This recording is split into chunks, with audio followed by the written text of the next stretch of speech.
All right, people. Today is September 1st, 2025, start of the new month. Which better way to start than to have a great life, right?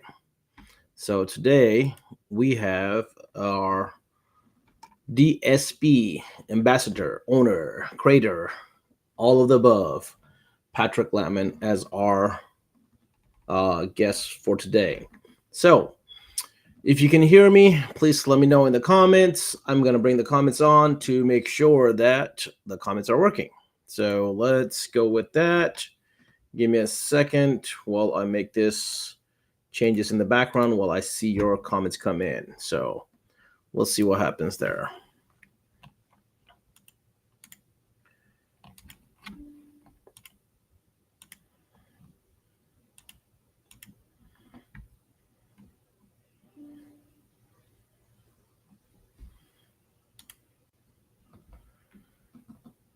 All right. So we got Thomas in here. So Thomas, thank you for putting the comments up. Let's see if I can bring them up in here. Where is my comments? There we go. Boom. All right. Let's see if we can bring them up on the screens. Yep, got the comments. All right, so now let's get this show started.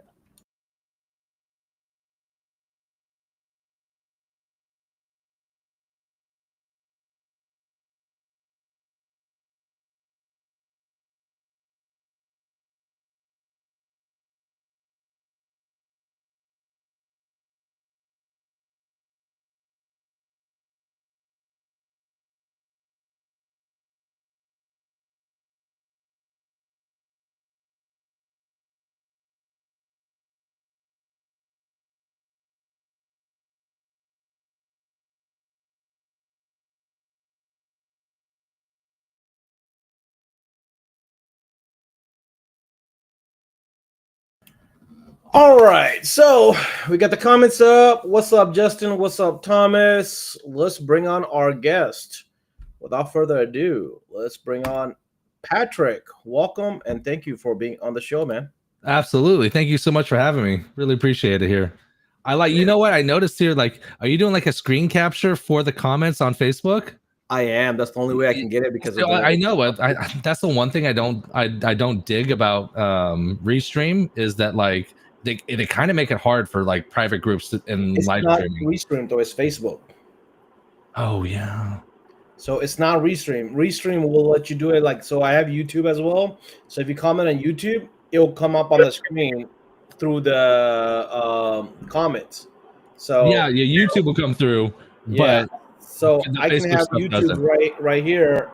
This is the actual comments that's captured by Restream, but it's Facebook that does not want you to use third party anymore. They want to try to do everything through theirs.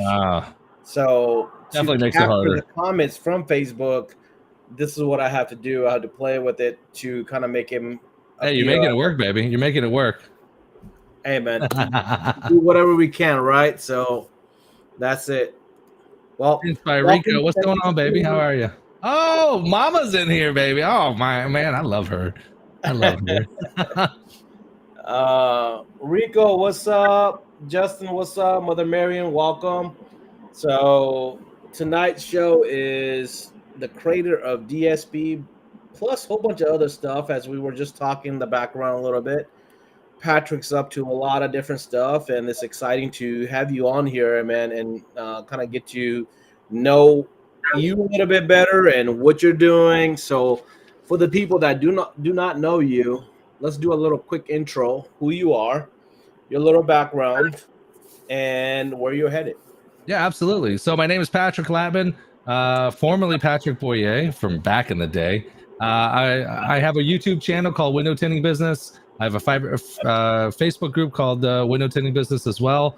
I run a window tinting company called Sun Solutions Tinting. I am the creator and owner of Dry Shrink Prep, and then some part there somewhere. I have a couple kids and I live a life, you know, whatever. That's pretty much it. Yeah, so I've been around the industry for quite some time. It's actually 10 years this year, so hitting the decade mark, boys. which feels like a lot to me. But there's some cats out there that have 2, 3, 4 decades out there. So I'm getting there. That's beautiful, bro. 10 years. Congratulations. Thank you. It's Now, been you put the kids interesting under the road. bus a little bit right there. How many kids you got? 2 kids. My youngest boy actually just turned 9 yesterday, and then my oldest boy is 11. So, well, happy birthday to your 9-year-old. Oh, thank you, Finley. Yes. That's cool, man. My kid's birthday's up in 3 weeks. Nice. And he's getting all excited for what he wants for his birthday. So he's okay. 7, man. He's yeah. It's awesome. Being a dad is like it humbles you. It gives you responsibility. It gives you drive to. There's not just you. Because me back in the day in college, I didn't give a shit what happened. Like whatever happens. But like now, like you have people that you're responsible for. Same thing with employees and other things like that. Just part of getting older and getting wiser, trying to be better. Well, that's wonderful, man. It's good that you're balancing it out. You're kind of making everything work, man. That's why I wanted to kind of have you on here and kind of show the group what a lot of you guys can do, man. Like if you put your mind to it, like you put your mind to the DSP. Want to kind of cover that. Like how did you came up with it? What was the concern behind it? I know you have a lot of critics on that. Some people love it. Some people don't think it's all what it's supposed to be. So good, bad, ugly. We cover everything. So it's want to kind of hear from you. Like, what is DSP? Why did you come up with it? And what was the initial light bulb that said, let's make DSP? So DSP, I had DSP before. I created it because I was just a regular installer. I had a YouTube channel. I started the YouTube channel. I'll be very honest with you. I have a horrible memory. And so like I was really doing the YouTube channel number one so that I can like create like some sort of like catalog, because different cars have different requirements and things of that nature. And I can't remember all that stuff. And there's so many damn cars. So I number one, I wanted something that I can catalog all this so I can refer to it at a later date. And then also at the time, there was only 2 like YouTube influencers on there that was showing window tinting. And that was Ralph Van Pelt and Matt Blackmer. That was it. And I went to every tint shop. I wanted to get into this industry. I looked at the numbers. I'm like, okay, let me see what I can do. Window tinting. I looked at detailing. I looked at landscaping. I looked at a number of different options. And I'm like, okay, if I can get this craft down, I think there's good numbers in this business, and we can make something about this. And I went to every tint shop, and no one would train me. And I had no money. I had nothing. I couldn't do anything. So I didn't have $1,500 to go to a tint class and learn from 3 days from fucking guys that know what they're doing. Excuse me. I don't know if you can cuss or not. Sorry. Just kind of good, bro. Okay. You're good. So I learned everything from YouTube. I learned everything from Ralph Van Pelt and Matt Blackmer. And so yeah, I did that for a few years, and then I was running a shop within 2 years. It's just part of my nature. I like owning businesses. I like doing what I have a very big passion for, you know what I mean?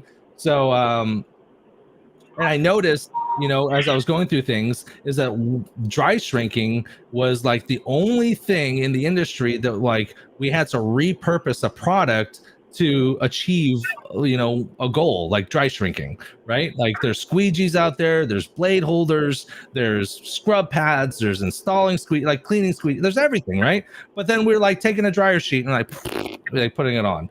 And then like I start looking into dryer sheets and like the toxicity levels and not normal. And that's what people are like, oh, I shouldn't use dryer sheets for my clothes. I'm like, no, like if you take one sheet and you put it in with like 20, 30, 40 articles of clothing in your dryer, you're probably going to be fine. Like, let's call a spade, right? I'm not like that crazy about it, but as window tinters, we use it much more aggressively. We don't just grab it and throw it in the dryer. We're wetting it, we're emulsifying it, we're putting it on, and I can smell it in my hands. I eat with my hands. So I know I'm ingesting it and I'm looking at it. There's connections to pancreatic cancer, central nervous system issues, topical issues, lung issues, breathing issues. And the list goes on and on and on and on. And I'm like, God, this is horrible. Like, is there a way to create a product that can mimic the end result of a dryer sheet, but not have any of those harmful chemicals?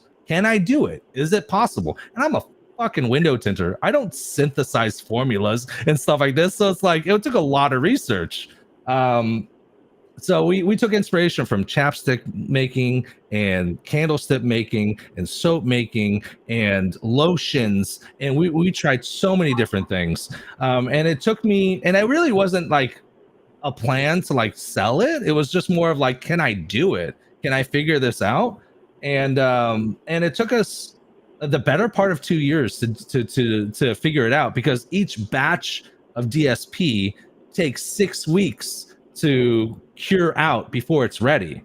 And then I sent it to every window tinter that I knew, and then we waited a month for the results so they can use it. And feedback: is it too sudsy? Can you smell it? How's the layer? Is it laying on thick enough? Is it what, every little thing, and there'll be something in every batch. And then so like there's 10 weeks, right? So we rinse and repeat, do it again, change one thing. Because you can't change 4 things, because if you get it right, you don't know what you changed. So you're forced to change one thing at a time. So 2 years goes by, and I finally make a viable product. But I'm like, listen, I want it to be quality. I want it to be good. I was buying applicators from Asia for 1,000 to 5,000 at a time. And when I got them, they're very, if you see them, you know them. They're like these little black meshy bags. They're okay. The problem was I was getting about 4% failure rate, right? And if I'm getting 4% failure rate, my clients will most likely go, because those bags will deteriorate even more. So I didn't like that. So I learned how to sew, so I can have the best quality in my applicators. They're quilt quality material, Gutermann thread, which is strong, good German thread, real 550 paracord, and just the best that you can get. Because I want people to realize that DSP is not a cash grab. It's not a money thing. It's just to provide the best quality product you can for a good, decent price. That's really it. Because then that really helps the industry, I think. I think it's things like that make the industry better and grow, because it's not about me. It's about the betterment of other people. And when you can do that and you can provide that for people, the karma that you get from that will benefit you and fulfill you. And it just breeds success. It really does. And not to say that it hasn't been easy. When I started DSP, no distributor would touch me. It's a brand new product. We have no idea how long it'll last. What's the shelf life? Will people like it? No, have no idea. No clue. We had nothing. So no distributor would touch me. And it was about 5 years we were just, direct to consumer. I would promote it through my window film group and on YouTube and things of that nature. But we didn't pay a dime in advertising at all. Just natural, organic growth. And then after 5 years, then we started getting distributors. I was working with Solar Effects at the time, and they were our very first distributor. They're like, you're working with us. Let's work with you. Let's one hand washes the other, and you just need one. And then the others will start taking notice, and then the others start taking notice, and then you realize, okay, now we got a few here. Now can we bag a big fish? Can we bag a Lumar, an Expel, a Solar Guard? Can we do one of those? Because if we can reel a whale in, then other people are going to be like, whoa, these people have something. I mean, it's not easy. So long story short, after 5 years, we started taking, this is the first year that we've started taking advertising to a national level, where it's just working. It's working. We're putting money into it. We're letting people know about the brand, about the product, letting people know that it's available. I'm not saying everyone has to use it. There's a lot of people that fucking hate it. I'll be honest with you. That's okay. That's okay. Go do you, boo-boo. But this is an option for people that want to try something else. It might work for you. And if it does, awesome. We got you, baby. But if it doesn't, then that's okay too. It's all gravy, baby. It's all gravy.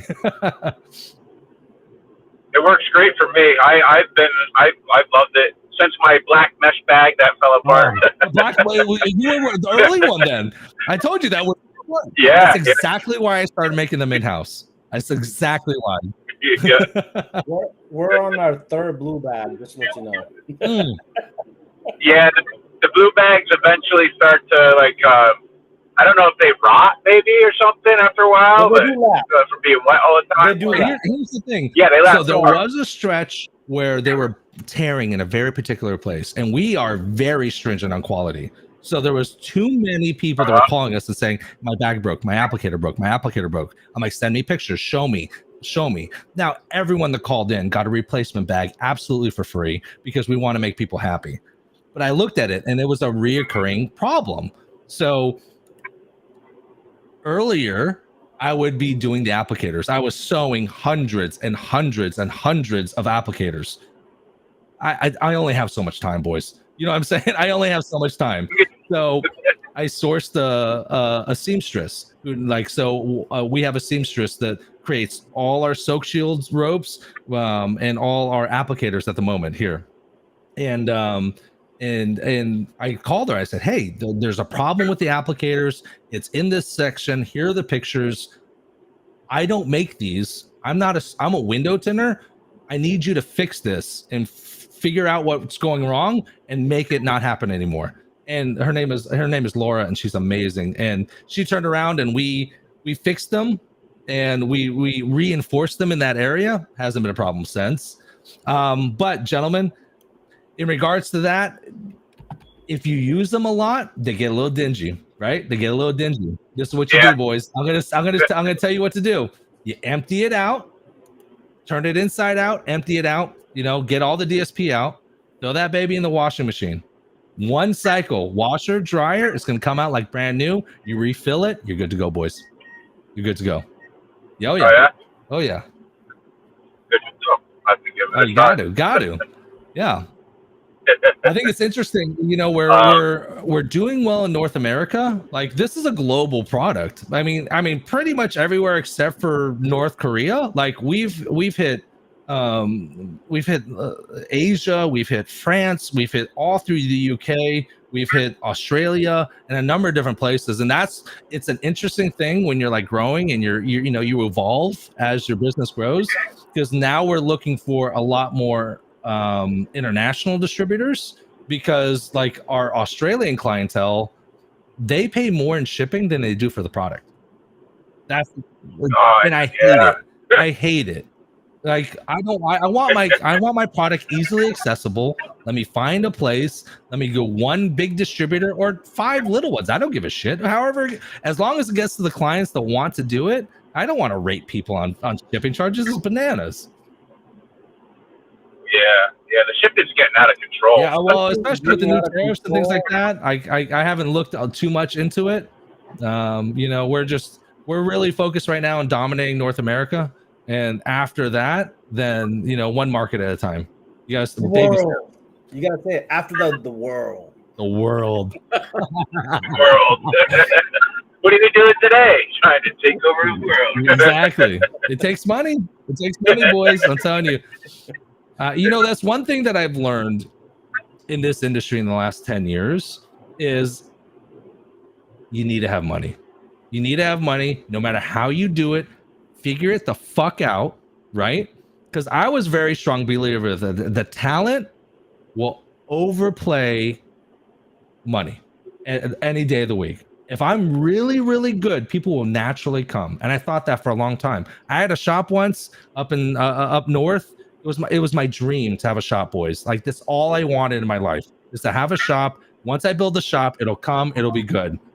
I charge way too much. I'd die on my horse on that one, right? I ended up eventually losing the shop, and because I wasn't spending anything on it.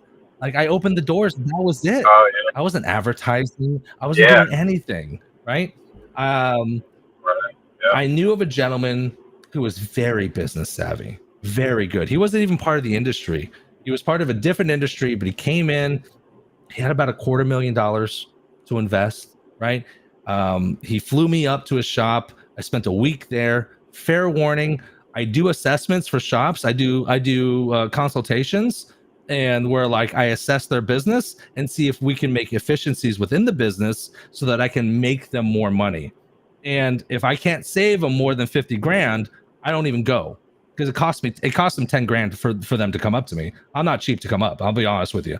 But if I'm coming up, I'm making you money. I'm going to make you another 50,000 residual after that. And it's going to be worth the investment. He brought the best installers, the best trainers, and he opened up at the worst time. He opened up in August at the tail end of the busy season, where you don't open up, right? Because you're about to go into the winter time. And if you don't got your nuts away for the winter, you're fucked in this industry, right? Am I wrong? Yeah, it happens all over. My man opened up $80,000 a month. Bananas. Wow. And he's doing amazing. He's a great guy. He's looking into franchising, and he's looking to get bigger and bigger and bigger.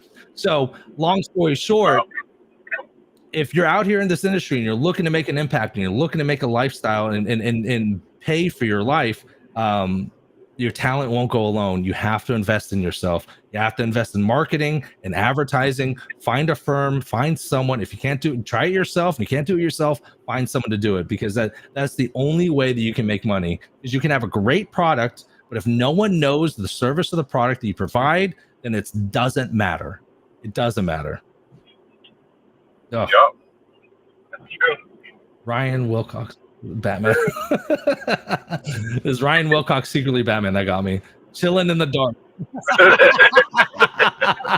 Jason Van Dyke, that was funny. Well, you gotta look at how Ryan's thing is coming. It's only like from his nose and under. His eyes are hidden, so like you would assume that, you know. Just make sure you're driving safe. He speaks truth, Thomas Tang. What's up, Thomas Tang? So yeah,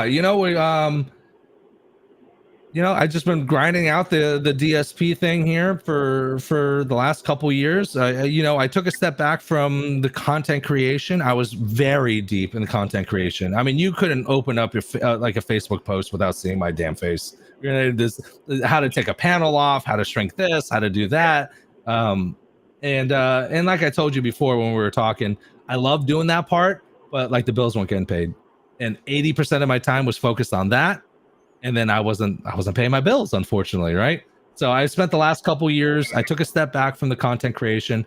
I spent the last couple years really focusing on my tint company and really focusing on DSP and growing that. And once those get to a certain point, my income is taken care of, and then I can focus back on the content creation. So I'll get there eventually. We're really, really close. It's been a couple years. We're really close, but the bills are paid. Both companies are thriving. We're one of the largest growing flat glass companies in the state of Florida currently, while everyone else is taking a 30% hit. I mean, we're on track to triple what we did last year. It's really, really exciting. Congratulations on that. Thank you. Now, how many people do you have? And so let's talk about your film company a little bit. Okay. Yeah, let's do it. I love it. How old is it? How many people you got with you? Okay, so Sun Solutions Tinting has been operational for the last 5 years. The first 2 years, we were 99% automotive. We were trying to grind it. That was even part of the time when we got a shop, because I was under the impression that if you build it, they will come, and they did it. But the market kind of changed. Like, I should not be in business, just to let you know. Like, I created this company in February of 2019 or 2020, one of the two. And then 1 month later, COVID hit. That's 2020 then. No, 2020. There you go. COVID hit, right? I was working for a shop for 4 years. I've been there for 4 years. They were making 130 before, but when I showed up, they were making over 275 after 4 years of me being there. And then I even proposed to them. I said, listen, I need a little bit more money, right? I said, here's a way, here's a plan. I'm going to make you guys $500,000, and here's the plan. And I'm going to run the whole thing so you don't have to worry about it. And all I ask for you, I'm going to put an extra couple $100,000 at it for you. And all I want is 25 grand on top of that. That's it. Here's the thing. Bible, right? I got 2 boys, and both boys are, like, my youngest boy is level 3 autistic. My oldest boy is level 2 autistic. my boys require a lot of special therapies and special schools and things of this nature. So I wasn't being a greedy man, but that's what I needed to sustain my family. And they said no. And I said, okay, that's cool. I'm going to start my own thing. That was February. COVID hit. I come in on a Friday, and the owner comes in and says, oh, tomorrow's Saturday. It's the last day of the week. We're going to go ahead and shut down the automotive department. And that nothing. And they were 95% flat glass. They knew I could do flat glass. They could have just moved me over to flat glass, keep me going. After 4 years, they just fucking cut me off. And here's the problem, though. I'm real brass. I tell people how it is. I'm like, you guys are fucking running this like dog shit. Let me fucking do it. Let me help you, because I really do care that the business grows. But I'm really aggressive to people. Like, no one's ever on the fence with me. They either love me or they fucking hate me. It's one of the two. So that's where it started. And as you guys know, if you guys were an established company in COVID, it was a fucking cash grab. It was bananas, right? People are home, they're hot, they're looking at their windows. I mean, you made money. I didn't have advertising money, I didn't have anything like that. And so I didn't make any money there. I should have fucking folded right there. I grind out a couple years, I get an opportunity for a shop. I'm like, yes, we're here. I finally made it. I'm gonna make money now that I have a shop. And we roll into the worst economic downturn since 2008. Like, the cars dry up. We noticed the flat glass starting to spike more and more. We're like, how can we fix this? How can we figure this out? It took us a couple of years to figure it out. And I'm super analytical. How many windows can you tint? What square footage? How many panes? How much are we charging? What's the square foot? I mean, how much does the company need to sustain? How much does the company need to make more money so that we have money for expansion? Like, a number of different factors. And we did that. I had my first employee by year 2, and my boy Zach, he's amazing. He's my number 2 guy.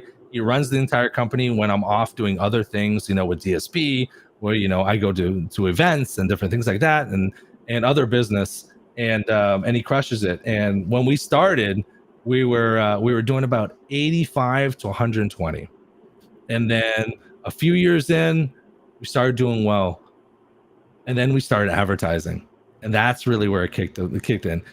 120-ish. We started doing advertising the tail month of the year, and for the last 6 months of the year. And we started actually aggressively advertising with the right firm, and we saw that we went from 120 to last year, at best 120, to last year doing 170, 50,000 extra. It's not bad.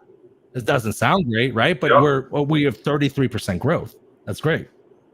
So we go from 170,000 last year. We're on track to do $500,000 this year, and we did the same. We did the same thing we did when we added the 50, but the 50 showed us that the process worked. And if the process works, then all you have to do is scale it. And if you scale it, the money will come. And that's where we're at currently. We do about 300-400 installs a year. We have 2 flat glass crews, 2 flat glass guys fully dedicated that are doing jobs every single week. We have 1 sales guy. I'm actually kind of double dipping because my sales guy, I've known him for 20 years. He's a great sales guy. We did business when we were doing nightclub work in Cincinnati. And that's a long time ago. And then so he runs DSP, and he does the sales for the tint company to do all the estimates and stuff. And then we have 1 installer for our auto shop. And I haven't really mentioned it, but we reopened an auto shop recently. And we're on track to add 2 more flat glass installers and 3 more auto shops by next year. We're really fucking crushing it, trying to crush it. Okay, so we got a couple comments in there. Rico saying that's with Rewire, Eric Pendleton. That's the company that you partner up with to do the marketing. So Rewire Technologies is the company we partnered with August of last year. And I've been through this. The problem is that when you're new and you don't have a lot of money, it is an investment, and it is a scary investment when you've never invested in your company and you need a company to do their fucking job. because a lot of people will take their fucking pay cut, they'll take their portion, and they're gonna try to get it out. And I did that with at least 3 different people in the past, and it never worked. I lost money every time. And you know what? I met with Eric at, I think it was Tinder Battles, and he reminded me a lot of me. He's a little out there. He's very personable. And he has a passion for what he does. And it's not, it was something very similar that I could resonate with. And I'm like, listen, I like what you're saying. I'm willing to give it a shot. And we started $2,500 at the $2,500 now. Like back then it was like, holy fuck, I could do a lot with 2,500, and we're going to throw it into the ether. And hopefully these guys know what they're doing. Oh my God. It changed my business hands down. Like I could restart everything that I know and just throw a shit ton of advertising in there, and I'll still get business. Like I'll still be profitable. That's how powerful marketing is. And that's one of the things I've learned in the last 2 years, is that you need to have marketing and you need to spend money, because money grows money. And that's just the reality of the world. You know, you can think other things that was me. Like, I'm like, oh my God, I'm a badass window tinter. Like, ain't no one gonna touch me on this. I'm good with this. You know what I'm saying? Like, there's no gaps. It's clean. It's fast. It's efficient. We're gonna get it. No, it's not gonna happen. Sorry. It may work for you. And sometimes the stars line up, and that's great. And you always hear those stories in the Facebook groups. Oh, I started window 23 months ago. I opened up my shop last month. We're doing 120,000 a month. It's amazing. You're like, fuck. but you never hear the stories of the people that fail, the people that put everything into it and it didn't work out. You know, you never hear those stories because no one wants to fucking talk about that. Right, so Marco's got a question for you. 5,000 with the same amount of employees? 500K with the same amount of employees. Yes. The reason why is that we started with 1 and we expanded to have 2 installers, but we were in the problem that we had the capability of doing more work, but we didn't have the work. And that's where the marketing came in. We could do X amount, but we were only getting a little bit of that. So the marketing helped us fill out the gaps of our capabilities of it. And then once we did that, that's how we can go into 500K. So yeah. Right now you have 4 installers for the flat glass, yourself, and a full-time sales guy. No, 2 installers, 1 sales guy that does not install, and I do not install anymore. My time, unfortunately, it sucks because I started this industry because I wanted to get out of fucking office, and and I unfortunately, like, it's really weird turning down $1,000 day, a $1,500 day, because people want you to work for them, but you can't, because if you're not in the office working the leads, you know, doing the P&L reports and making sure, checking reports and checking data and checking advertising and making sure that, that everyone else is busy, then I mean, that's where I'm at right now, unfortunately. Like if I could take that 1,500 and that's great, but if I don't work, then I'm losing out on 3,000, 4,500, $5,000, and you're like, oh, that's more, right? So it's me in the back end running this entire show at the tint company, 2 dedicated installers, 1 sales guy, but one of the installers I'm grooming to become into the back office to become me, and then that way we'll find another installer to replace him. He'll learn everything in the back office, and that's my ability to step out of the business and actually have a business and not a job. Because if I can step away and the business can still make money without me there, you own a company, you own a business. If if you can't make money when you're unless you're there, you don't own a business, you own a job, which is still good. Yeah. For 85% of people, that's all it is. Most companies, statistically, 85% of companies, all they do is make enough money for the owner to live and sustain their life, and that's it. That's it. Yep. So, yeah. So, question for you on the flat glass. does your two people team up, or do they do it individually? It depends on the situation. Okay. Sometimes we have commercial properties that have a specific time frame, so then we double up so that it can shrink down the time frame for the client. Okay. A lot of times that's the bigger jobs. We just did an $11,000 job that the boys, it was projected to do 5 days of an installation, and the boys crushed it in fucking 4 days, and they were both working together and they fucking crushed it.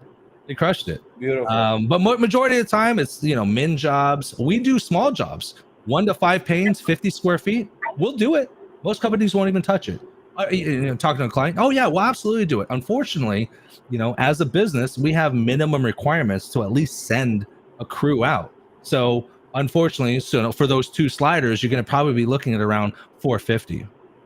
And at that point, you're at $12 to $14, $15 a square foot. We make our money off of volume. We don't make our money off of quantity. It's quantity over quality, because you can service more people that way. And when you have a team, you have the ability to do that. When you're a one-man show, quality has to, right? Because you only have so much time. Life is divided by 2 things, gentlemen. It's either time or money. And that's it. And if you don't have the time, you got to pay the money. And if you don't have the money, you have to spend the time. And that's all it is. So our guys will most likely go out and they work individually most of the time, but there's some occasions that they do go in and work as a team together. Absolutely. So do you do more residential or more commercial? Our portfolio is about 60% residential and 40% commercial. Oh, I like that. That's nice. It's not bad. The numbers have been working really well. I wish I don't know. One hand washes the other. What came first, the chicken or the egg? Am I successful because I just ran into it, or am I successful because I know the industry and we guided it that way? I have no idea. Am I lucky or am I smart? I don't know. I don't know. Maybe a combination. Maybe a combination of both.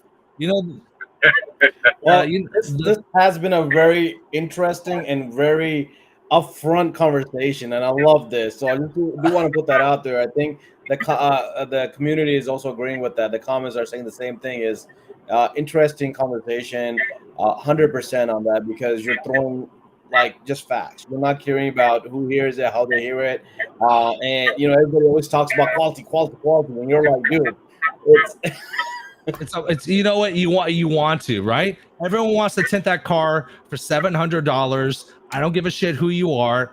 That's what I'm worth. But the problem is, the higher your prices, the less people to book for you. And guess what? Everyone has bills to pay, and everyone, you know what I mean? A minimum threshold. So sometimes you got to let that go so you can make more money off of volume so you can pay your bills. Step 1, gentlemen, ladies in this game, make enough fucking money to pay your bills. And once you figure that out, grow, scale from there, because the sky's the limit. You want to make twice as much as you're making now? You want to make 3 times? Figure it out. You know what I mean? Market more, train more people, show more people, a number of different things. All right, Rico's asking, more money in residential or commercial? The potential for more money in residential is there. And the reason why I say it is commercial properties, by usual, they have to take at least 3 bids. So they have to like the company, they have to believe in the company, and the price has to be right. So for our company, we have to give the very best price for commercial, because at the end of the day, corporations, companies, it's all about the bottom dollar. That's it. No one can, you can be the best fucking person, but if you're 15 a square and someone else can get in there at 750 a square, it's nice to know you, but I got bosses and I got a budget, right? So you want to come in there with the best possible price for commercial. The best you can do, figure it the fuck out, right? Residential though, that's a different baby. That's a different beast, right? Because now you're coming in with a polo shirt. You're coming in with a wrap van. You're coming in with your phone number on the side, right? You're coming in with the meters and this and samples to give to them. And you have an opportunity to sell yourself, because you're not really selling window tint. The trick of the trade, there's two things I can tell you. The trick of the trade is that people buy from people they like and trust. And if you're honest with people and you tell them this is what it costs, this is what it's going to do. That's why I love window tinting. We're not selling snake oil. We put window tint on windows. We can save our clients a third of their cost on their energy bill. You know what I mean? There's an ROI. There's real things. There's tangible things there. So if you can tell people and you show people that you're focused on them, you can charge a little bit more, just a little bit more than you would commercial, right? Because now you're selling yourself. You're selling the company, the brand, you know, how you are, how you do, how you conduct business. So there is more money to be made in residential because you can start higher, and then maybe you. The only way to know that you can go too far is that you have to cross the line. Don't be afraid to cross the line, because that's how you know you went too far. Now pull it back a little bit. Oh, that's a little too much. Okay, I get it. I understand. What if we can do this for you? You know, we're at 15. Maybe I can bring it down to 12.50. What do you think? I'm here to help you. Let me know, right? And that's how you can kind of close them and make a little bit of extra money off of that one. Residential is amazing. They're two different beasts. They're both great, right? Because residential, you'll close $1,500 jobs, $2,000 jobs. Commercial properties, you'll close $10,000 jobs. And you're like, holy fuck. There's 5 digits past that fucking past that decimal.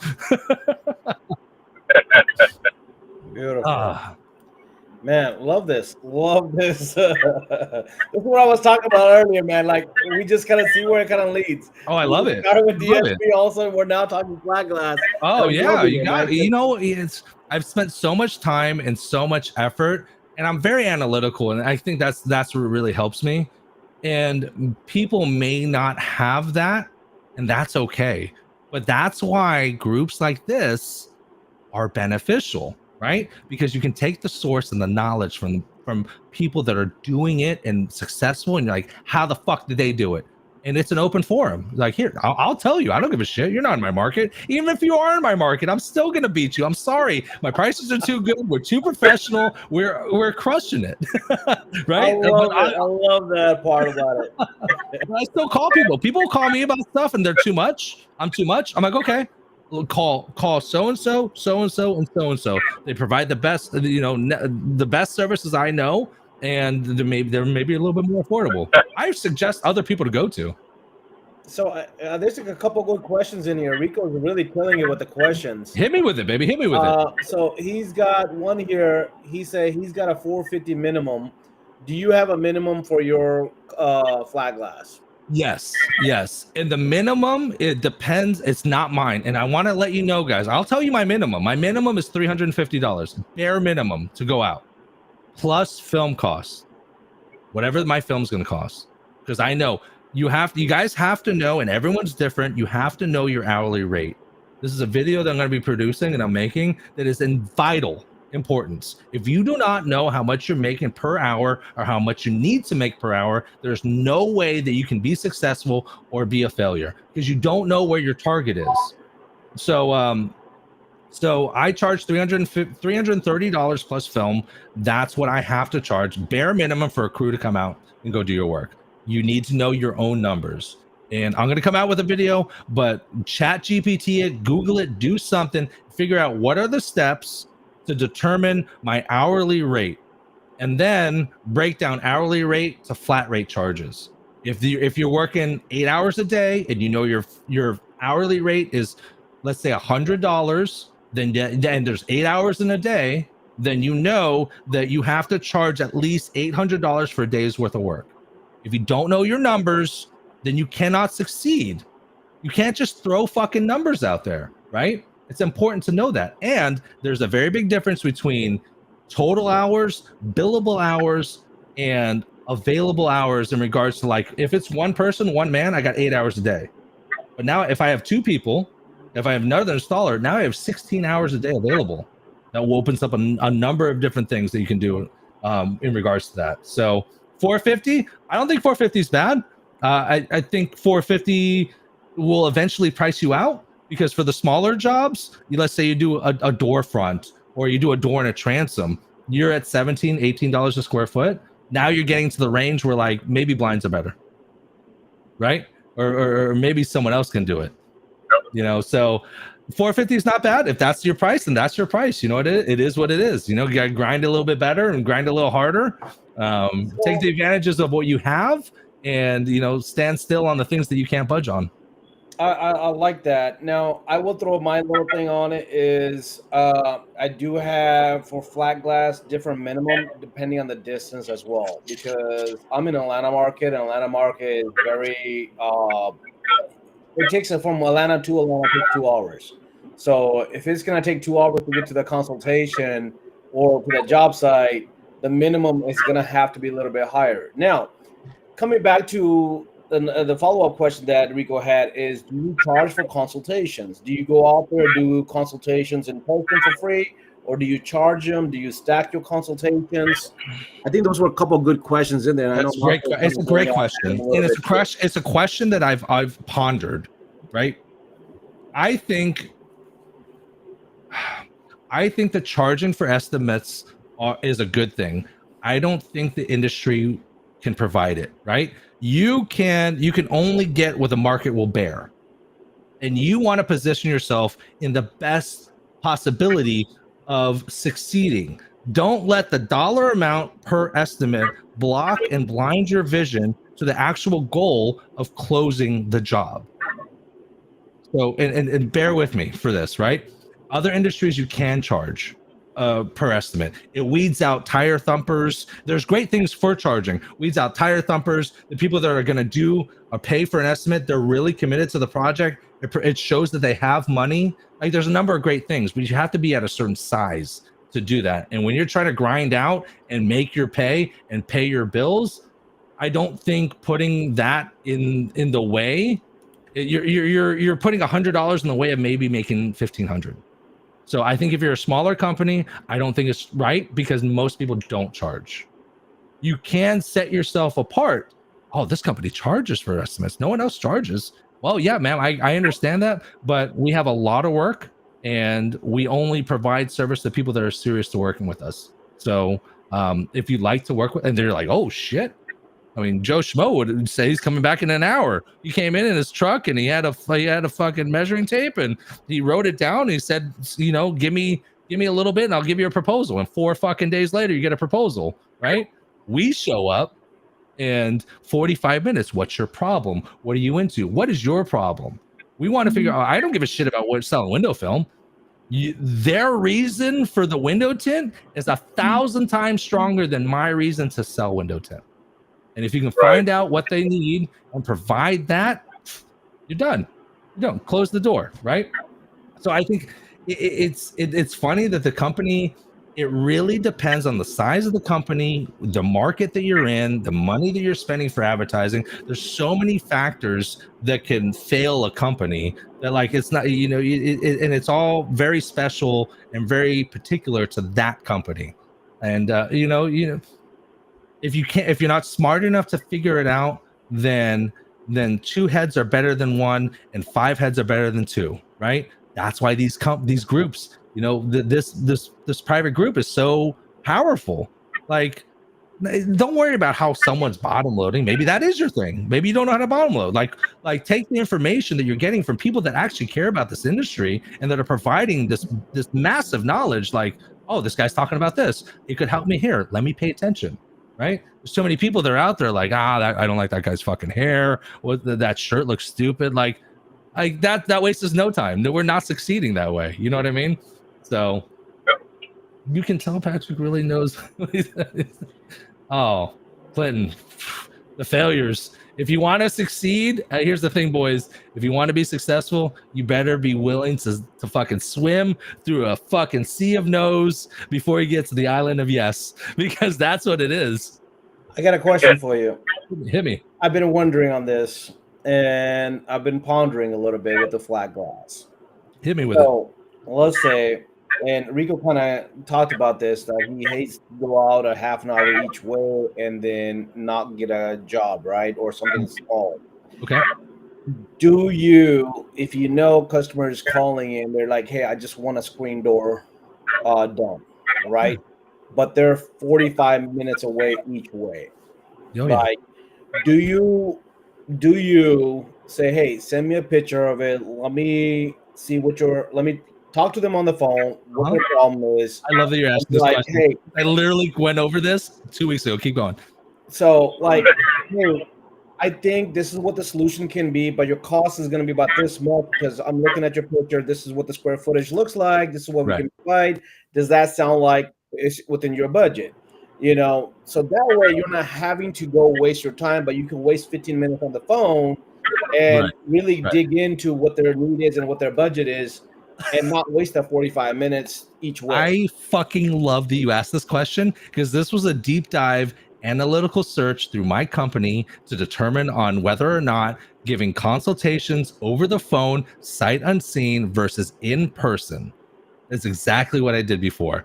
So to save costs, to save money, to save fuel and time, we started doing any min jobs and any minimum, we call a minimum job, anything that's 1 to 5 panes, 50 square feet. If you're a min job, hey, you know what? And we packaged it up real nice. We were professional about it. I love to do this for you. Your job actually is a min job. It's a minimum job. So what we do with this is that if you can send me pictures and measurements, I can go ahead and send you a proposal with that information. It's a lot faster than if I sent a guy there and then he's going to have to do the measurements. And once he gets it, then he can get the proposal. Like I can get this to you within an hour or two. Oh shit. Okay. Oh yeah, let me do that. I'll take some pictures, samples, whatever. And I worded it perfectly, right? Sight unseen projects. This project is determined off of your square footage, the pictures you decided, the measurements that you provided. Upon arrival, if the our installers are going to go ahead and remeasure the project because we've never been here, and as long as the measurements are within the same parameters, we're good to go. But we'll let you know. On the plus side, if you give us too much square footage, we're going to bring that price down a little bit, right? Because that's only fair, right? We're not using as much material as we thought. But you know what? If we undershoot it, I'm going to have to charge you a little bit more, but it's great. I'm not going to charge you any more labor. All I'm doing is charging you the extra material cost because we were off on our measurements and I can't control the material cost because it costs what it costs. I mean, I put this down like fucking butter, right? We did that for a while. When we noticed, we tried to save money so that we didn't send guys out there. And while we packaged it properly, we were still getting less closes than if we just sent someone out. So we were trying to save money, but it was actually costing us money. And I will tell you exactly how much money it was costing us. Because we didn't want to go out, it was costing us roughly 6.5 jobs a month, which equates to just shy of $6,500 a month. Because we didn't go out. We have a rule that we only drive an hour out. And we do it a little bit different. My guys only work 6 hours, not 8. So I want my guys to work within a 6-hour parameter, and they have a 1-hour buffer on each side. And that's it. So their total day is only 8 hours. I am very big on work-life balance, and I want my guys jogging the marathon. I don't need them sprinting, because if they sprint, they're going to burn out and they're going to fucking quit. But I don't need them walking because we can make a little bit more money than that. It's good for them. It's good for me. It's good for everyone. So we don't go any more than an hour out. We do go more than an hour out if we're slow and if we're luggish and we're like, okay, we got to, you know what I mean? The way that the Google goes is that it'll hit a parameter, but if it doesn't fulfill that, Google's still going to spend your money. So they'll overflow it to more markets outside of your market just to spend your money. So sometimes you do have to go a little bit further. But yeah, we drive about an hour out. That's the furthest we'll go. And that takes about a quarter day. And then my boys still have 6 hours to work and they can lay fucking film, and there's money to be made and there's money for them to make. It's not about me. I can figure it out. But if I'm making my guys money, a livable wage, then they'll work harder. They'll stay dedicated. They'll stay loyal. And when they make money, I make money. And I'm going to get taken care of on the back end. Like all that shit will figure itself out. But I focus on them. Like I focus on my clients. I focus on my employees. I don't focus on me. I've done that before and it only fails. When you're selfish and you focus on you, what can I do? How can I do this? How can I do that? So I can get what I want. If you let that go and you focus on the people that you can help, the power that brings in and the karma that comes back to you, it's unbelievable. Unbelievable. Happy Labor Day, Matt. So to sum it up, you were saying doesn't matter the size of the job, go out and fucking quote it in person because you'll lock it more than you will do it over the phone. Because when you're on, thank you for bringing me back. I have very bad ADHD. I'll be here, then I'll go here, then here and here. So thank you for bringing me back. Yes. When you do that, when you do it over the phone, it's a numbers game. Numbers, this. And this is proven through our numbers that we close more, is that when we show up, they see us with the full estimate bag, with every fucking meter you could imagine, with samples that they can have in their hand, that they show up with a branded t-shirt that has their name, and that they're coming here in a wrapped car, and they're like, oh shit, this company's like, and you treat them because I'm not gonna make $3,000 off of you, I'm not showing up, fuck you. No, because money is money. If you do one full day job or you do 3 min jobs, it's the same money. So why should they get treated any different than the big jobs? And if you can do that, you'll make more money. So yes, go to every estimate. Right there on the screen. Do you leave without proposals on the spot? Majority of the time, unless it's a specialty item and a specialty reason, before they leave, they get a proposal. The other thing is that we care about the people and what they get at the end of the day. But the real trick, boys, I'm going to tell you, listen up. Who's listening? How many people we got in this motherfucker? Hold on. We have 8 right now on the Beautiful. line. All right. These motherfuckers are going to learn something here. You ready? What's the difference? I've had people ask me, they're like, you're finding success where other people can't and won't and should and would, but they just won't get there. What are you doing differently that other people are doing? Not a fucking thing. The only thing I'm doing is one thing. One thing is that I'm faster than everyone else. I get a lead. That lead will turn into an estimate that day or the next day. And I will be installing within a week. Everyone else, you get a lead, you get a call in 3 days, you get an estimate 5 days later, and then maybe 2-3 weeks later, you're doing the installation. That's the only difference. I'm faster than everyone else. And no one can keep up. So you leave without proposal on spot. Yeah, no, everyone gets a proposal. We know how much we're going to charge per hour, goes back to your hourly rate and your flat glass or your flat rate. And then we know how much our film cost is going to be. We've buffered it for waste management in regards to that, because you're going to waste some film. And then we have an incentive program that if our guys are more efficient, then we're spending less money on film, which means the company's making more money, which means we can go and do more fun shit. After you pay the bills, pay yourself, pay your employees, and that's it. And there's more money in there. What do you do with the extra money? Let's go have some fucking fun. You know what I mean? Let's go to Universal for a day, or let's rent out a restaurant, and have a good dinner, like have good times. You know what I'm saying? Nice. Now, question for you. I know you said this, that you proposal right away, you estimate within a day or two. Now, how do you manage north, south, east, west? Like, if you got a guy calling you from the north and a guy calling you from the south, are you trying to hit both of them at the same time? You're spending 3 hours in traffic or on the road, or are you just like, hey, let me do north one day, south another day, east, west? Like, how do you do that with your 1 to 2 day turnaround? Like, my schedule is first come, first serve. I don't care who you are. It's first come, first serve. I've had guys that we stretch up to Brooksville, down to the bridge, and over to Plant City. And I know you guys don't know the Tampa area, but to go from you do, thank you. So to go from Brooksville down to the bridge is about a 2-hour drive, right? So we're here. We'll go an hour north, an hour south, and an hour east or west. Let's go that way, right? So I remember I said no further than an hour, right? But that hour circumference is very large. And worst case scenario, you'll go from one client here to another client here, and it's a 2-hour drive to get there. Yep. Right. But it's first come, first serve. So yeah, you know what? Sometimes you're going to drive 2 hours, and sometimes you're going to drive 20 minutes. And at the end of the day, it all comes out in the wash. Because I don't give a shit about your drive. Your job is to do estimates, to do sales, do your job, close some ass, let's lay some windows, and we all get paid.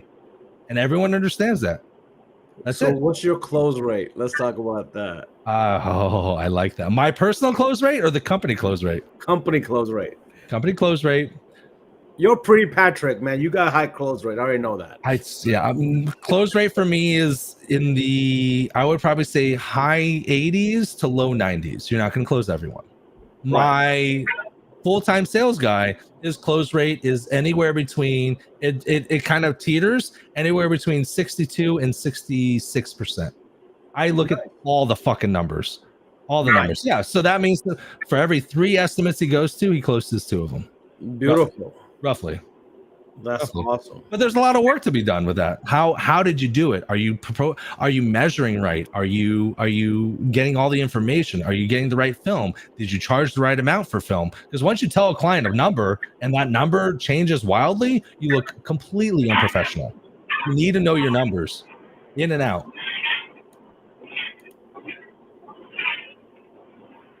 But we have a good market. You know, my market is 2.6 million people, and that's who we're trying to get to. It's slightly bigger than Green Valley's. So I'm like, because Green Valley has a great market and they do great work, right? But it's a little drier. It's a little hotter in Nevada than it is in Florida. We're dealing with humidity, things of that nature. But I see the Tampa market being an $8 to $10 million market. For sure. You know, sometimes I've had clients that are like, I'm trying to do business. I'm trying to make money. And I'm like, okay, where do you live? So-and-so. Okay, what's the population there? 35,000 people. I'm like, fucking move. You're not going to make any money. There's no one there. You need people to sell services to make money. So if there's no people, there's a problem there. Depends on what you want to do. Do you want to live in Podunk where so-and-so? Or do you want to make some money? Move. Or be able to drive very far to where you want to go. Yeah, that makes sense, I suppose. You ask them. Did you ask them the right question? Oh, there's a lot of questions. Kona had 40,000. Oh, I'm having a great time here, by the way. Just to let you know, boys. I'm having a great time. Hey man, we like to engage with our community. We like to engage with the comments, because like my thing is I want to make sure that it's just not you and us three right here. It's also whatever the people want to hear about. That's what, I love that you're hosting it, because I don't have to deal with that shit.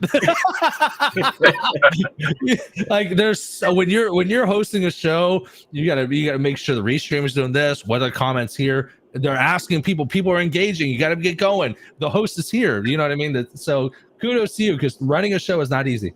It's not easy at all. I appreciate that. You're doing a great job, my friend. Keep it up.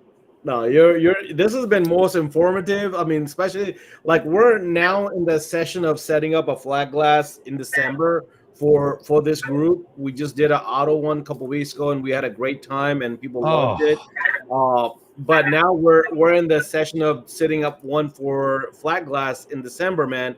And like this goes right in line with it, and you're hitting so many points, man. You got me like glued to it, and I just looked at the time. I'm like, damn, man, we're already an hour into it. You're done already. We've been on it for 30 minutes. Here's the thing, boys. Here's the thing. We are in 2008. We are in a very bad economic status right now. For everyone across the country, majority of people, 90% of people are check to check. If they have $1,000 problem in their life, most people cannot figure that shit out. And that sucks. It's the worst part, because the window tinting industry is not a recession-proof industry. Right. Not a recession-proof industry. For those of you that weren't around in 08, I wasn't in business in 08, but I understood what was going on. And it's the same situation. Provide good service, figure it the fuck out, and stay alive right now, right? Eat ramen, eat hot dogs, and figure it the fuck out, because everyone else that's on their high horse, I do jobs for $650, right? Or I don't touch a fucking car, or this, that, the other thing. Take your pride, throw it away, just support the business, because in the heyday, when the money is good in this industry, people have a great fucking life. They make money hand over fist. We have good services. People are making money, and that's at the end of the day, it's not about tinting windows and this, that, and the other thing. It's having a good work-life balance and enjoying yourself. paying your fucking bills, go on vacation with your kids and your family, have kids, buy a home, like that. That's the whole point. That's the whole point, to take care of the people that are closest to you. Oh, I'm on a tint horse. Oh, yeah. And this has been, it's good because it feels like a conversation. It's just you and me just bullshitting, talking like we're at a bar or we're at dinner. Is that it should just everyone gets to fucking chat and talk and see what we're talking about. I mean, that's why we love this, man. That's why I love doing these things, because to me, it's like the more information we can throw out there, and I really love this conversation because you, Patrick, fucking for real, bro. Like you just kept it straight. You're like, it's not about like high-end quality, because like you see that so much focus. And don't get me wrong, I love that too. Like I do want to put a high-quality product out there. I'm not saying downplay that either, but what you're talking about is P&L. At the end of the day, the numbers, knowing the numbers, and I talk about that. Like knowing the numbers is very important. And sometimes, like even you're trying to figure out how to adjust those numbers, and you just made it real, man. You just made it real. Like, hey, listen, do whatever it takes to survive. Do the consultation.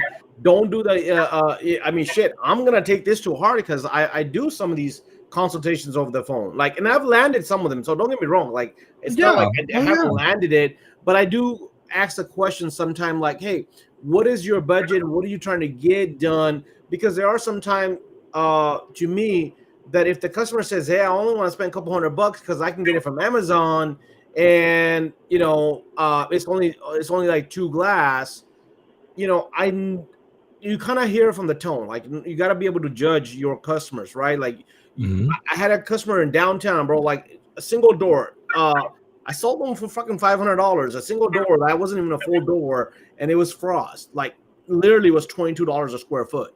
But I was upfront with them. I'm like, hey man, you're in downtown. That's a French paint.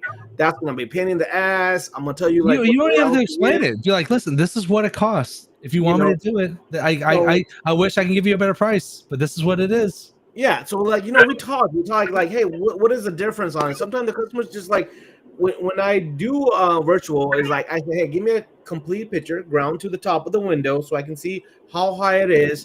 Give me a close up with the frame and the glass, so I can see what kind of frame it is. And they ask, why does that matter? I'm like, because installation can be quick or it can take forever.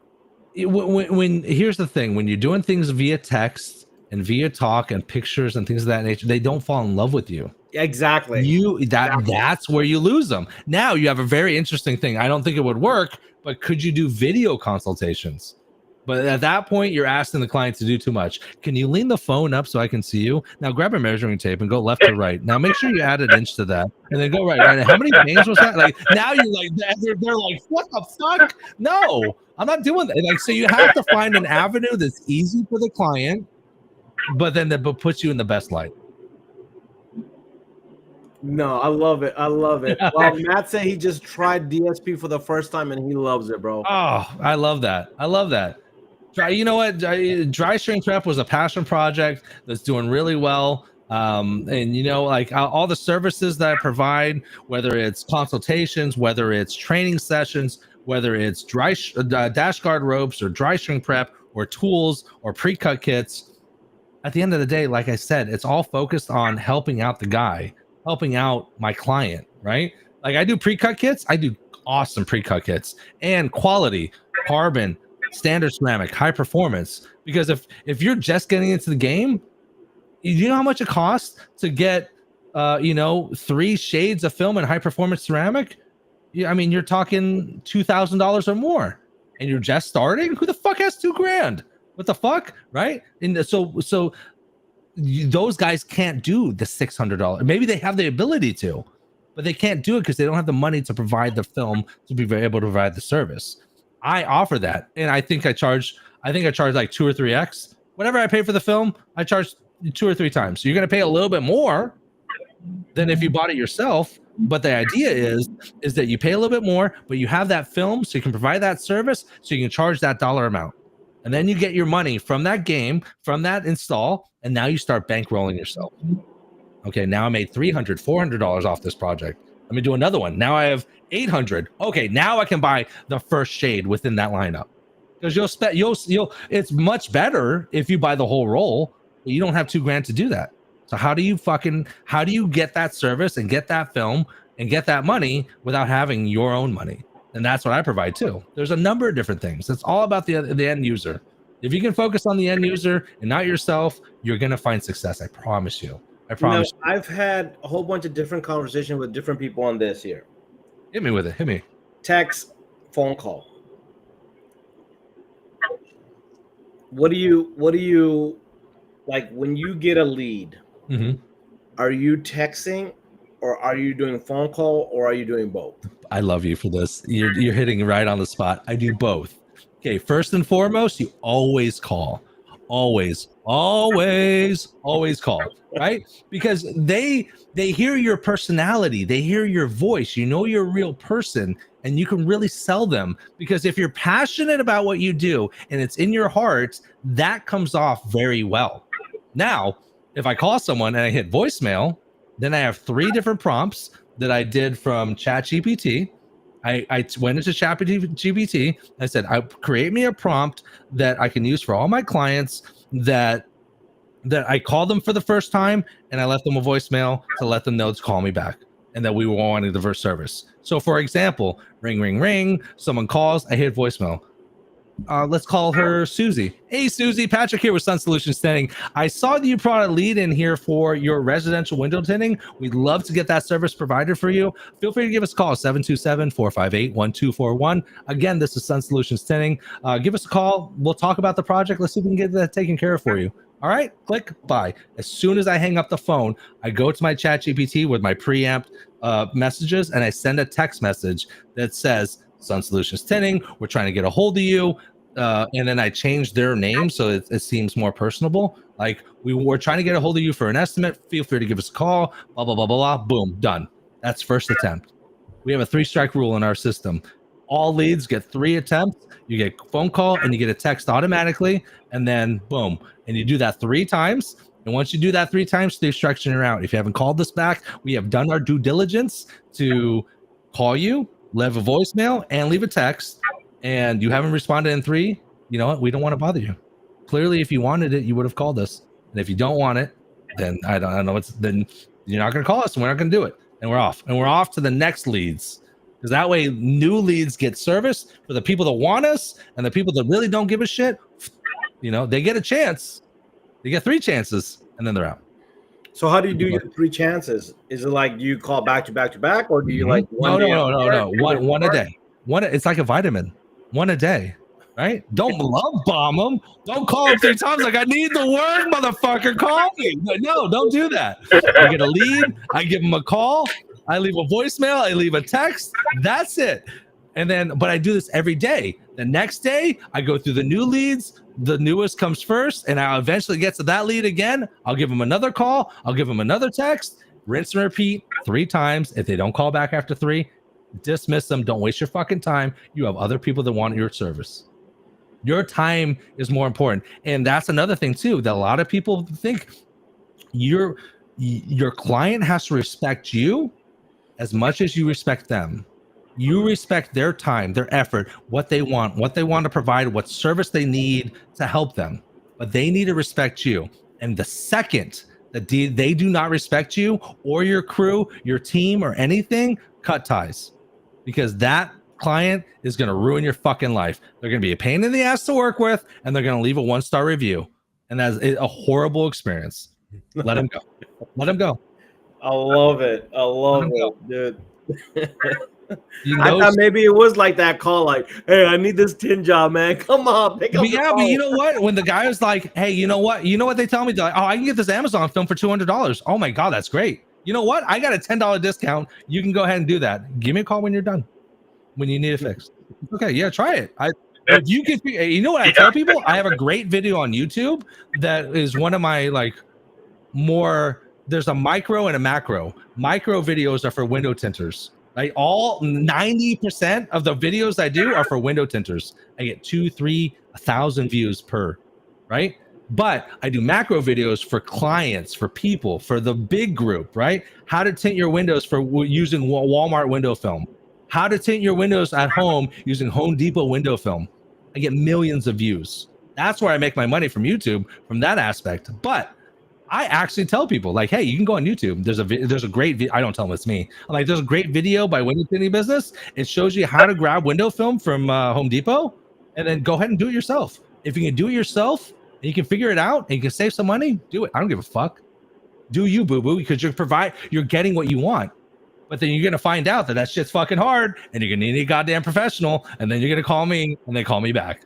If they can do it themselves, there's some people can, and I'm like, good, save the money and do it. Good for you. But some people can't. They're all thumbs, and like, you need a professional. You should tell them, like, hey, you get it on there. It looks good. Get it caught. I have a job for you. There's so much to a professional installer, like a lucky shot from that guy's like, I don't know what's going on. I don't know. It's hard. Finding good installers is hard. That's why you got to take care of your people. Take care of your people, boys. Don't bottom dollar people. You know what the average installer gets in the state of Florida per hour? $16 an hour. You know what I pay my guys? $44. That's how you keep guys. It's not easy. And I don't make as much. I can make a lot more money if I paid them less. Trust me, I can have a very nice Mercedes in my car, in my garage if I wanted to. But it's not about me. It's about other people. If you take care of other people, your installers, your clients, things of that nature, it'll come back in spades. For sure. I love Mother Marian. I wanna do you boo boo t-shirt. Oh, do you boo boo? God, have you seen her lately? She's been on this health kick and she looks amazing. Have you seen her? Oh my God, I love her. God, she's the best. Did you know that every event that me and Mama are at, whether it's a tint off, whether it's some sort of tint event, there's always like a karaoke night or something, and her and I share a dance together. It's always a slow dance. It's always very proper, hand out, hand on the lower back, and it's the best dance every fucking time I see her. I love her. She's always a great time. Yeah, except I don't like her right now because she's not gonna be in Reno next week. I'm not gonna be in Reno. It's fucking far. The shit's usually on the East Coast, okay? Let's give the West Coast guys a chance. Everyone in the West Coast is like, fucking finally. It's been 10 years since you guys been on this side. Thank you for coming. No, that all the karaoke nights have been phenomenal, and Mother Mary just seems to make them better and better. Every one of them now is getting bigger and better, and it's listen. crazy. If you've never been to a karaoke night, you've never seen the True Spray crew coming in with the fucking air guitars. They got a full fucking. It's like a full event. Air guitars. And then you got Yan from KDX. It's always like, are you going to karaoke? Are you going to karaoke? Are you going to karaoke? Are you going to karaoke? Like, right? And then Mama's like, come to karaoke. And it's a good time. It's always a good time. It gets bigger, bigger, and better. I remember one year. Picks that he gives out. The picks. Bruce has a True Spray picks that he gives out too. Like a Listen, on camera, I'm really nice. I'm very proper. I'm business. On the floor at the tin off. I'm like, hey, what do you need? How can I help you? DSP, window tinting, blah, blah, blah, blah, blah. If you see me at the bar afterwards, I'm a fucking mess. Okay. I am drinking Jack Daniels, and he's got a white shirt out. The buttons are open all the way down. Buttons are all the way down. If you're lucky if they're on. Party. I got a stack, $100 stack of ones, and I'm throwing it at the fucking karaoke people. They don't even keep it because the DJ keeps it all. Like, it's mayhem. It's the best combination of professional and fun. Has ruined karaoke for the tinters because now everybody comes with the $1 bills like we're going to the club. Oh my God. And we're like, where you go? Y'all going to a strip club? No, we're going to karaoke. What the fuck? And the DJ made like $500 off of me once. Like, oh my God. Here's the thing: is when you're stuck in the office or in the shop or the installation, and you're stuck in your world, right? Window tinting. Let me lay this. Let me cut this perfect. Let me do this. Blah blah blah blah. And no one fucking gets you. No one. And they're like, "What the fuck? What do you do? Put stickers on windows? You're fucking weird."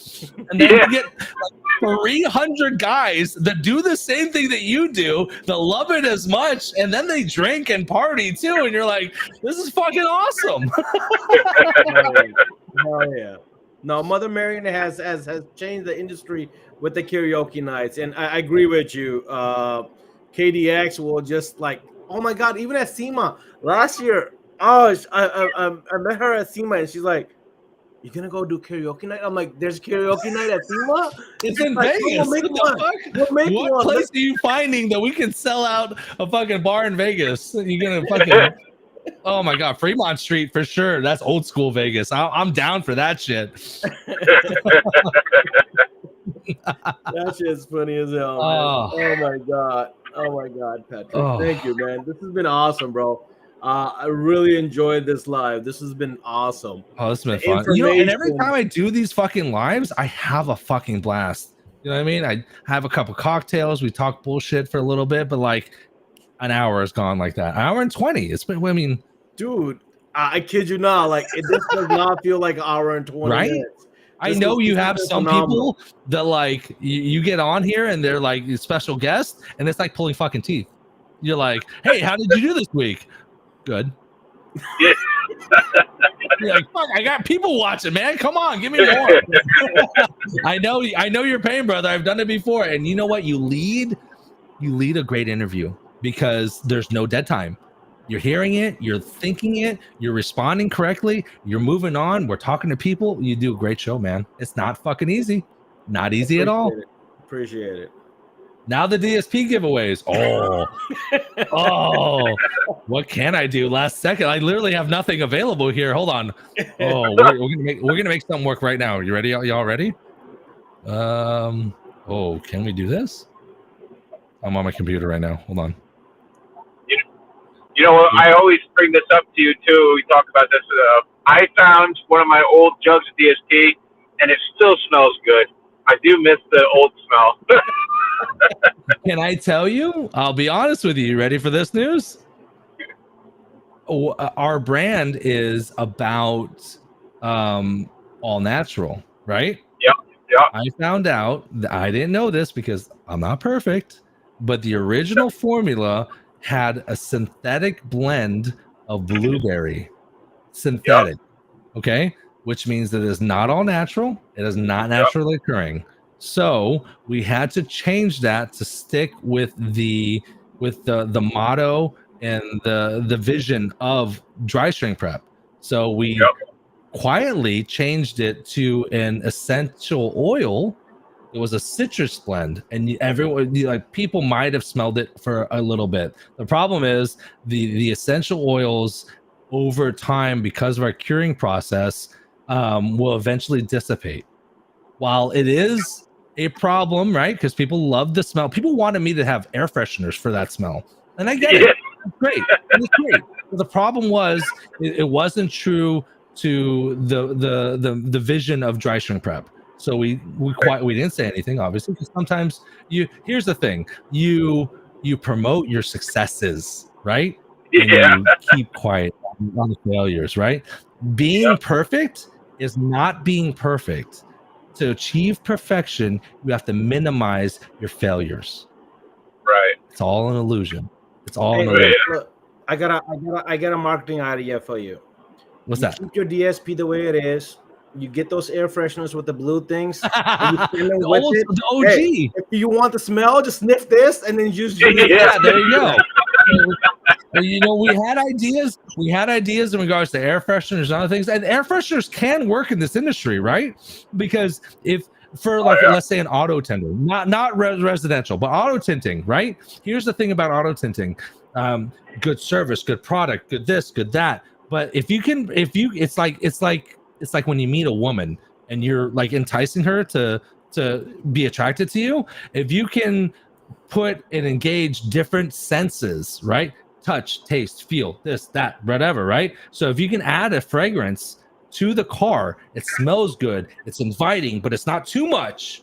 Then, like after you tint a car, if you put a fragrance in the car, then when they get in the car, now they're looking at how great it is.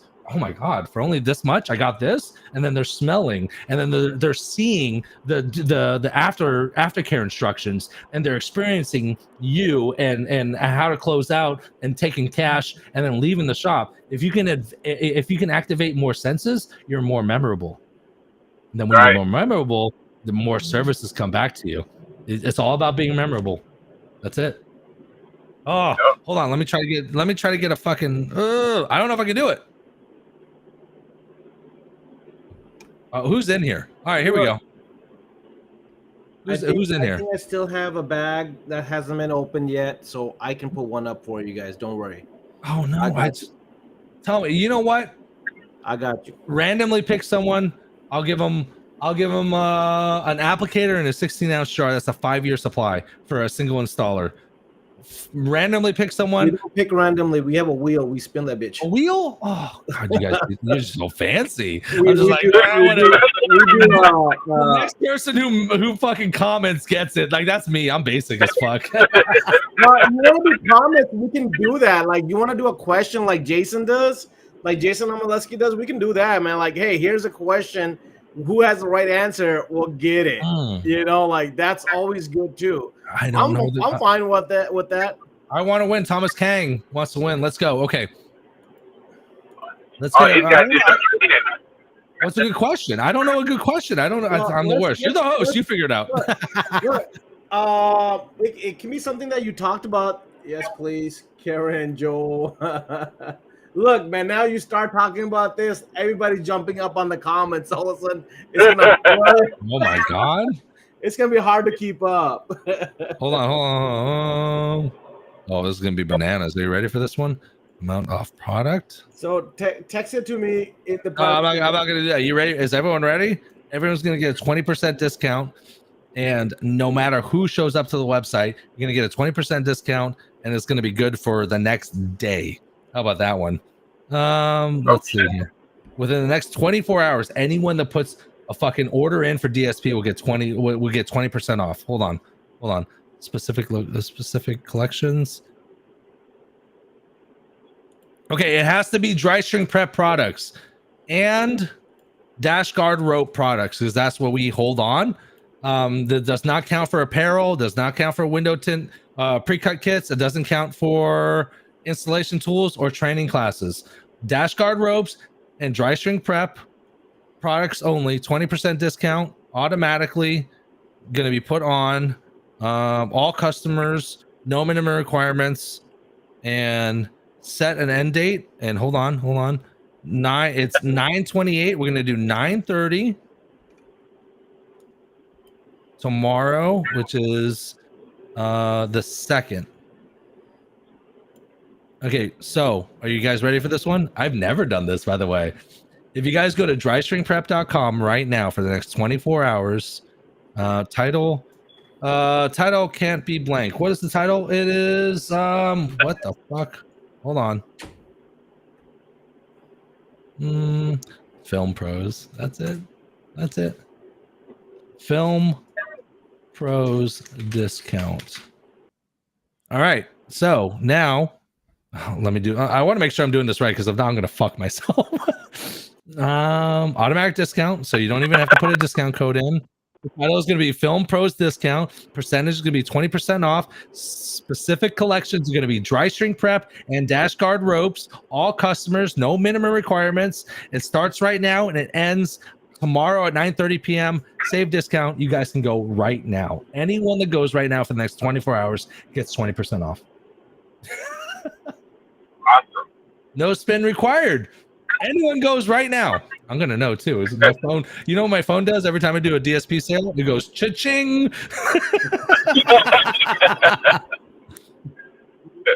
This is gonna be fucking wild. I've never done this for fucking anything. I've never done this. This is awesome.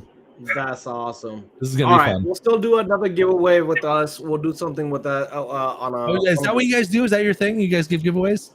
Yeah, we do a little thing. We don't do anything big, man. Like we did some meta glasses for a little bit. Shut the fuck up, meta glasses. Are you kidding me? We don't do big things. We do meta glasses. What the fuck?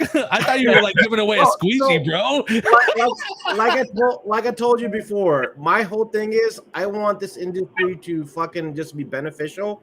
So what other better way to than to do something that a creator can use, right? Like meta glasses were the perfect thing that everybody can really use and record, especially on a single guy, man. Like when they came out, me and GoPros, in the comments, man, we just stepped up. We're like, hey, we're gonna put 6 meta glasses out there, and we're just gonna like freaking give it to the people that bring content, that want to create content. And so far we gave away 6, man, and people loved it. 6 meta glasses? Yeah, that's fucking bananas. I give DSP away and I make that shit, bro. No, it's not a video, bro. Like, seem like such a cheap ass compared to you. Stop it. No, but the whole thing was to give good momentum to the group, to the people, to the creators, because it doesn't matter if they do it on here or somewhere else, man. As long as they benefit overall and they benefit the industry, that's all I care about. Like for creators, when I started, you needed a $1,500 DSLR camera. You needed proper lighting. You needed proper audio. Like, and for me, for this setup, I spent about 10 grand on this setup because my setup right here was $6,500. Exactly, and right? Yeah, my computer alone is $3 grand. Exactly. To have a good streaming computer without any kind of lag, you gotta have like it's my tower cost me $5 grand 5 years ago.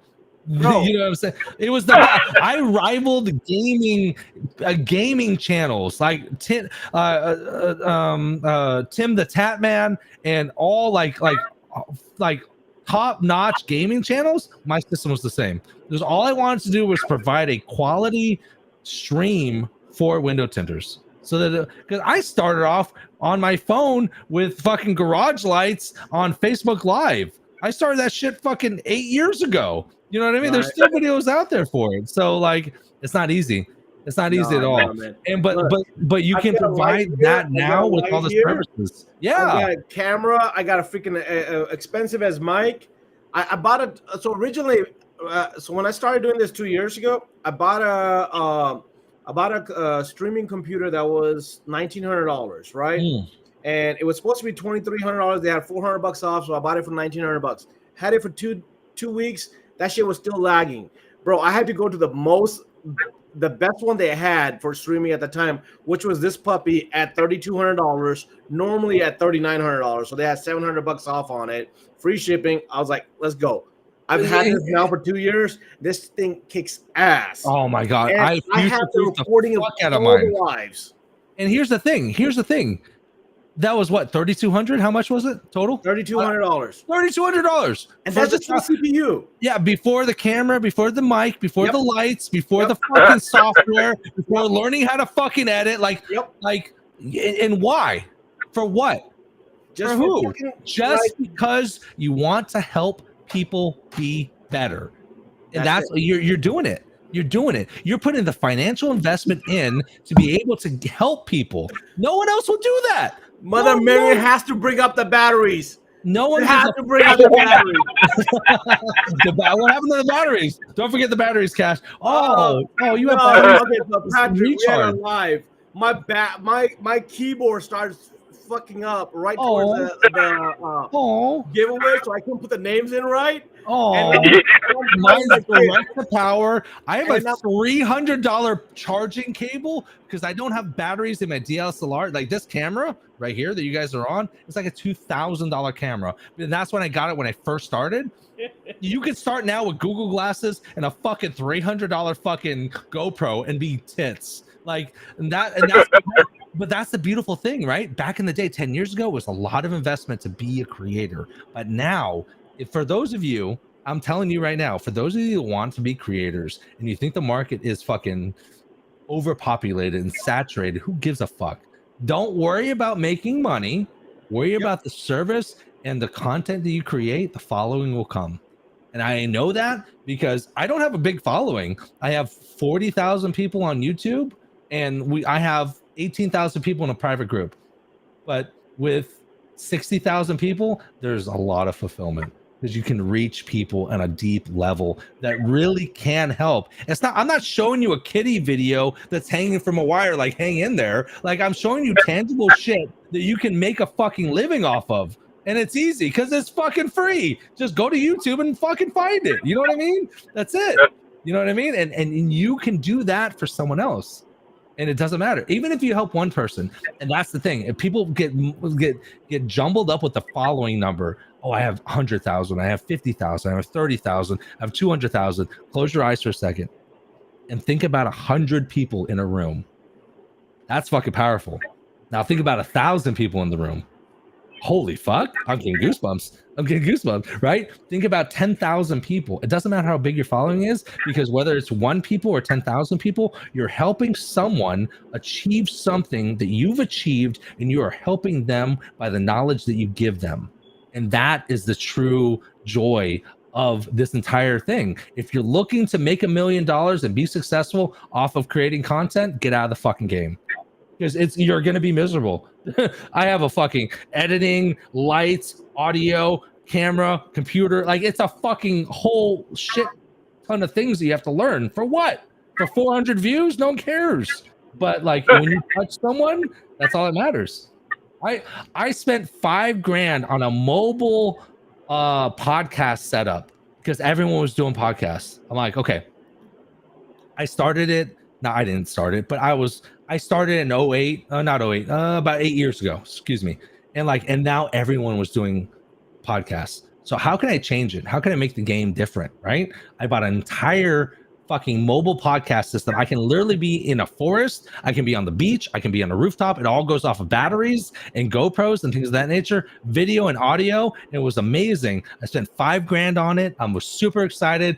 I shot the Patrick Latman podcast was 10, 12, 13 deep, and it's still great stuff. I get about 400 views.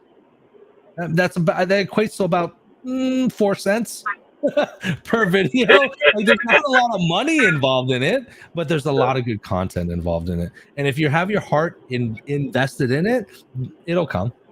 It'll come for sure. David Rosenberg knows for sure. My man's been doing content for years, and he is a great, oh my God. I love that he wears the gloves all the time. Like that's one thing I'll never forget. He's the guy that always has the gloves. Like, I don't know why. Why can't you, like, I take the gloves off, put them on. I don't know why. That's always, he's the only person that has gloves. I'm like, why? But like, I want him because like, he's amazing. He's great, and he's personable, and he's so nice. And I'm like, oh my God. Oh, sorry. I learned a ton of videos. I get on tangents. Sorry, boys. Sorry. He's gonna finish with the gloves, David. He always has the gloves. He does. He always does, and it's like his signature. You need to have something that stands out. Oh yeah, the gloves. The gloves. He's the greatest. Amazing. Artistic. Not autistic.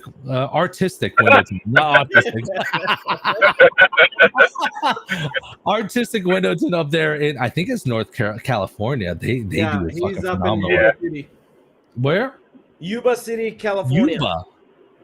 Yuba. That's North California. Yeah, see, I'm a Southern California guy, right? No, he's 30 minutes from Sacramento. See, I'm from Sacramento. Oh, you're Northern California. You're Southern Oregon. Okay, that's cool. Like Southern California is where it's at, baby. LA Dodgers, LA Kings, the Clippers, the Lakers, and Tijuana. That's all the fuck I knew. That's what I grew up in high school. And the Raiders, and that's how we grew. And Kings against the Lakers, that was like the 2003, 2004 era. Don't get me started. I'm so old that I watched Wayne Gretzky play on the ice. Okay, that's how old I am. Like I'm 41, but I'm really like 85 at heart. Like that's it. I play golf. I've been getting into golf lately, and they're all fucking younger than me. They're all like 25, and I'm like, hey, yeah, it's gonna be 85 for the round. Can I cover the round? I'm like, it's just faster. Let me cover the round. You guys pay me back. Like I don't want to deal with these people. Like I just want to get golfing. And I'm like, all right, $85. Just give me cash. And they're like, can you do Venmo? I'm like, what? Apple Pay. I'm 85 years old. You know what I do? It's like all the younger cats, they pay me in Venmo, and I don't never like. There's a way that you can like transfer it to your bank account. I don't do that. I just keep it in there, and then like I just pay them back. They're like, I'll Venmo you, so I sound like a young kid. Like, oh, I just Venmo you, right? It doesn't work. I have like $1,000 in that account, but like, because I don't ever send Venmo because I'm so old. It's fucking horrible. I don't have Venmo. I'm that old. I don't have Venmo. Like, Bro. all I got is like the bank thing. You want Zelle? Because it's with the bank. Zelle's the only thing. Zelle, yeah, but my Zelle goes straight to my business account, and my CPA will kill me if I'm like if I spend money outside that's not business related. I love my CPA. She'll call me up and she's like, I know you're fucking golfing. Call me back. Oh, you got a Venmo card? Damn. Yeah, they have cards now. Yeah. In the real world, what do you do with that? Damn. The fuck? Yeah, dude, it's a regular like debit card you can use now. Bro, in the magical deck of cards, I have 5 fucking credit cards, and it's not even credit; they're all debit cards. Yeah. Window tinting business, dry string prep, the tint company, my personal fucking spending account, and my personal bills account. Like there's so many cards in there. Oh my god, I wish I could show you my personal spending account is Futurama. That one guy that's like, take my money. Yeah, I found out that you can do custom cards, and I put that picture on there. I'm like, this is my spending account. Take my money. Wait a minute. You use your debit cards? I don't have credit. I don't do credit cards. I pay. What is wrong with you? I live within my means. Credit cards. But you're exposing in 2025. You're exposing yourself with your debit card. They hack that shit. They take your money and they can hold on to your money. You have nothing to recover off of that. Except for credit card. A high chance of losing it. I'm sorry. The credit card of me comes out like, dude, I tell everybody, do not fucking carry a debit card with you. Only a credit card. Use a credit card like a debit card. Pay that bitch off every month. Yeah, you know what? Guess what? Good job, Cash. Because guess what? You have good control. Okay, but other cats like us have no fucking control. And when you have a $10,000 limit, then the fucking bottle service is available. You know what I'm saying? Like, that's what the fuck goes on about. I need for them now, bro. I'll give you a hack for that too. Look, go to your fucking bank.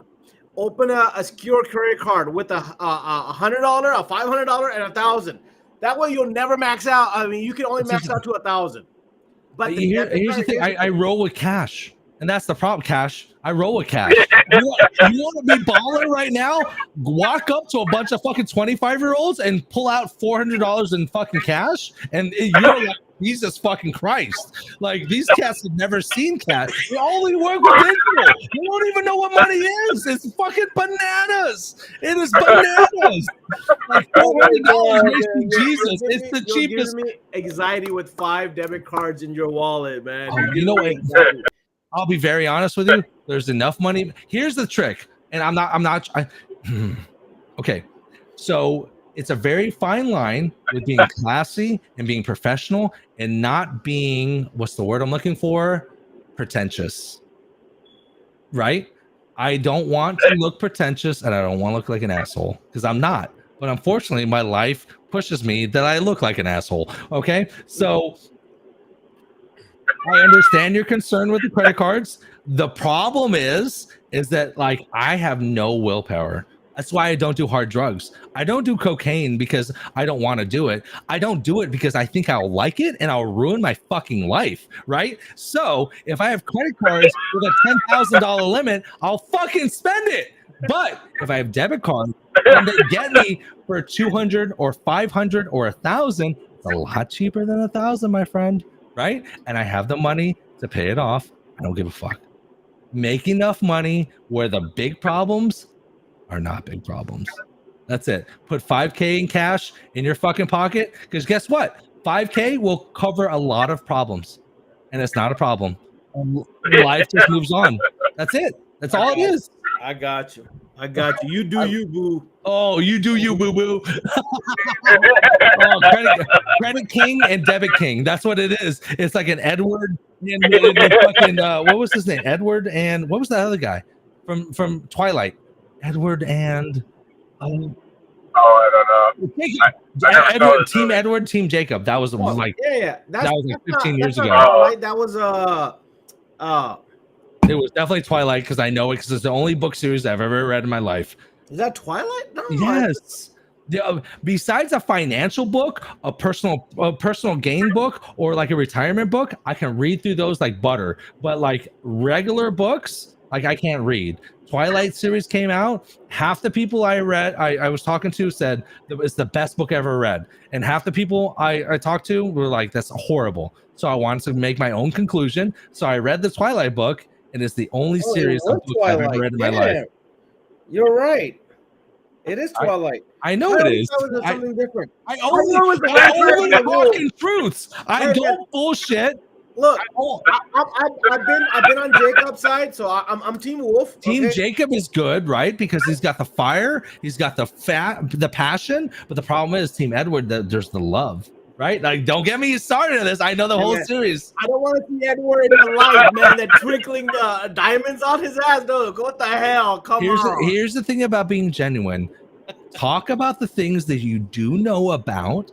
And the things you don't know about, don't fucking talk about them, because people will research it and they'll say, hey, he's full of shit because he's wrong. So just be compassionate about things you do know and be you. And people will love you for it. I promise you. You will find your crew. There's a lot of people that are going to be like, that's a weird dude. I didn't get passionate about it, but I did see all the movies. I didn't read it, but I did see all the movies. I showed up to the movies. I showed up to the midnight premiere of the second movie with fangs in my teeth. Do you know how hard it is to take a tequila shot with fangs in your teeth? I took a tequila shot, lime, tequila, and I figured out I couldn't bite a lime, so I had to squeeze the lime in my mouth so that I can get that Patron down. Oh, that's crazy. Oh, come on. Patron Silver's smooth enough, man. You don't need the lime. I was fucking 20-some years old. I had training wheels like a motherfucker. What do you want me to do? Now I just back on the rocks and I just drink it casually now. Oh man. Yeah. Oh my god, I've had a fucking blast. I understand.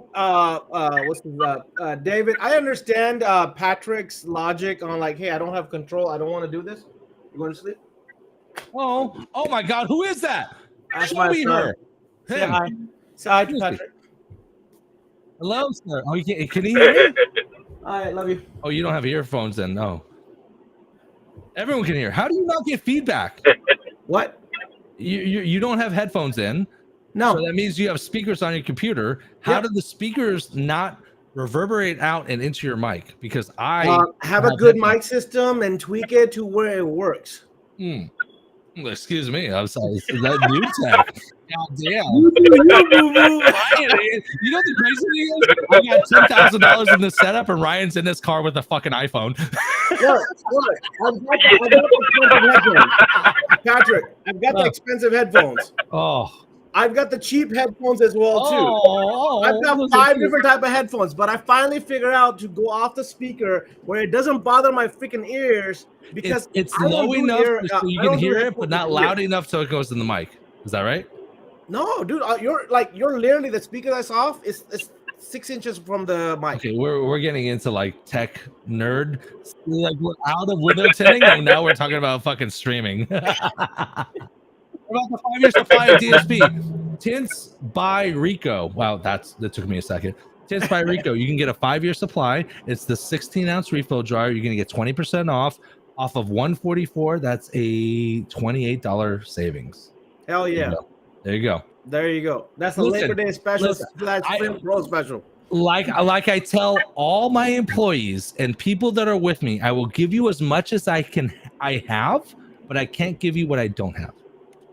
There you go. That's it. Love it. Oh my god, it's almost been 2 hours. How long is it? Like, does this show go on forever? Because we can. Hey, we even had a show that went almost 2 hours and 32 minutes, I think. Oh, I think we're gonna be there. We're already there. Mother Marion will jump in and be like, "It's my sleep time. Get this show done with. Go to sleep. Shut it down. Mama's got to go to bed." Hey, look, Mama Marion now knows better. She'll have a nap before the live because she loves to get on the lives and be part of it. But she literally will have a nap before I'm she comes on here. I'm in Mama's fucking bad graces right now because a few weeks ago you guys had Eric from Rewired on there, right? Yep. Here's the problem. Here's the problem with me. If it is not penciled into my schedule, I am not making it. And I forgot to pencil it in, like CPAs, literally my kids, like my employees, everyone. If it's not on my schedule, I'm not doing it. And I forgot to do it, and I felt like an asshole because, like, it's not. Here's the thing: I am so busy right now. It's very difficult for me to make these type of appearances. And I'm not saying like listen, you guys aren't worth my time. Like, it's not that at all. But like ADD. There's definitely a little bit of fucking autism because I'm fucking weird. Like, like there's a number of different things that like forbids me from like doing this. And like, I love it when I do it though, because I'm like, okay, just do it. Like, they're asking you, make the time and do it. And every time I do it, I fucking love it. I really have a great time. I interact with the hosts, I interact with the chat, and it's always a great time. It doesn't matter if it's 100 people or 4 people. Like like there's a reach out there. I love it. I can't give you what I have, but I can give you what I don't. Wait, I can give you. Oh, roll up. I'm good. I can't see it. If a comment comes in, I can't control it. I can give you what I have, but I can't give you what I don't have. That's true. That, you know what? Forget about window tinting. That's a life lesson right there. Right there. I will give you 100% of what I do have. I can't give you what I don't have. And just accept me for that, and we're good, baby. We're good. All right, let me put the names up. All right, guys, names for the wheels. Let's call this before the 2-hour mark. Let's call this a night. No, we gotta break 223. We gotta make the record. We'll figure something else to talk about. Let's do this first, and then we'll go there. It's only 30 minutes more. We're fine. It's been almost 2 hours, and we're fine. I've been loving this. I've been loving this live. I mean, I know your kid literally came in to hug you goodnight. Like, hey, Dad, I know you're working, but like, I'm gonna give you a hug because I'm fucking going to bed. And then you're like, okay, we're gonna still keep doing this live. All right, let's go. Let's go. Who's in on the spin? Bye to me, so I'm good. Who's in on the spin? Oh man, this is crazy. All right, so let's. I'm missing. We got 9 people on here now. Hold on, guys. Let me catch up. I got. Everyone comment on the fucking live if you want to get on the fucking wheel. Let's go, baby. Let's go now. Let me hit that fucking comments. Let's go. Rico, I got you. Matt, I got you. Thomas is here. Jeff G, got you. Patrick. I'm getting up. I'm gonna win my own prize. Fuck y'all. I have 3 deals left. Let's go. David's like, he's got 3 left. Oh man. Oh my god. It is 9:53. That means it is 6:53 in the evening for David. David, shame on you. It's not even 7, David. You're drinking? What's wrong with you? He's doing it, man. It's 8 o'clock at night. I'm having Jack. It's 7. Go back to work, David. Jesus Christ. Fucking degenerate. Oh man. Put me on there twice since I'm up so late. Oh my god. Oh my god. Man. Mama, put Mama in there twice. If I win, Mama wins. You got the guest saying put you in twice. You get a pass. David says I have 3 beers left from a 6-pack. Bro, it is 7, motherfucker. That means you've been drinking. That means you've been drinking since like 5:30. You gotta be done pinting, motherfucker, with them gloves on. I swear to God, he's out there with the gloves on. He's like fucking focusing. He's like, all right, I'm 2 beers in. David's excuses is Labor Day, man. Oh, it is Labor Day. You're right. You know what? We all deserve a fucking break because we work really fucking hard. You know what? I appreciate when I have nothing to fucking do. You know what I like to do? I like to fucking go in bed. I like to watch fucking The Flash on Netflix and just fucking chill and turn my phone off. Like no one fucking contact me. I'm good. Tanny, you get Tanny in? Are you on Flash? Huh? What season are you on Flash? I've rewatched. This is my third time rewatching it. I'm on season 7. Season 1 through 4 is solid. Season 5 and 6, I forget where like the Thinker comes in, but then like there's no like main character problems. It's more like the Speed Force. And then now I'm on 7 where like the alien guy, it gets it gets out there, right? Because they gotta go really deep. I've only went up to 5. That's why I asked, because like it lost me after 5. It gets after the Thinker, it gets hard. It gets hard, but there's so much character development where you love, like Cisco leaves at some point, and then Barry and Iris fall or deeper into love, and then you have their kids that pop in, and then fucking Harrison leaves eventually, and you're like, oh my god, the show gets deep. If it's like a tick, right? Like if it gets you early, then you're fucked. But like if it doesn't stick, then you know you kind of fade away. Hey, Clinton, Smallville is my show, bro. Like, oh, save me! Like that shit is my show.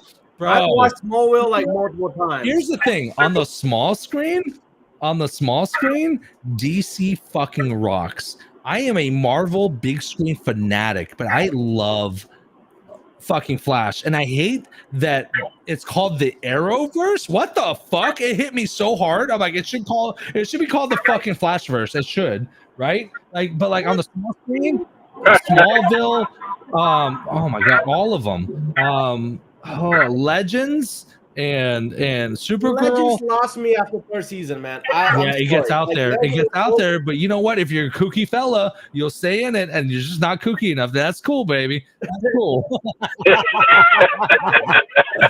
Oh man.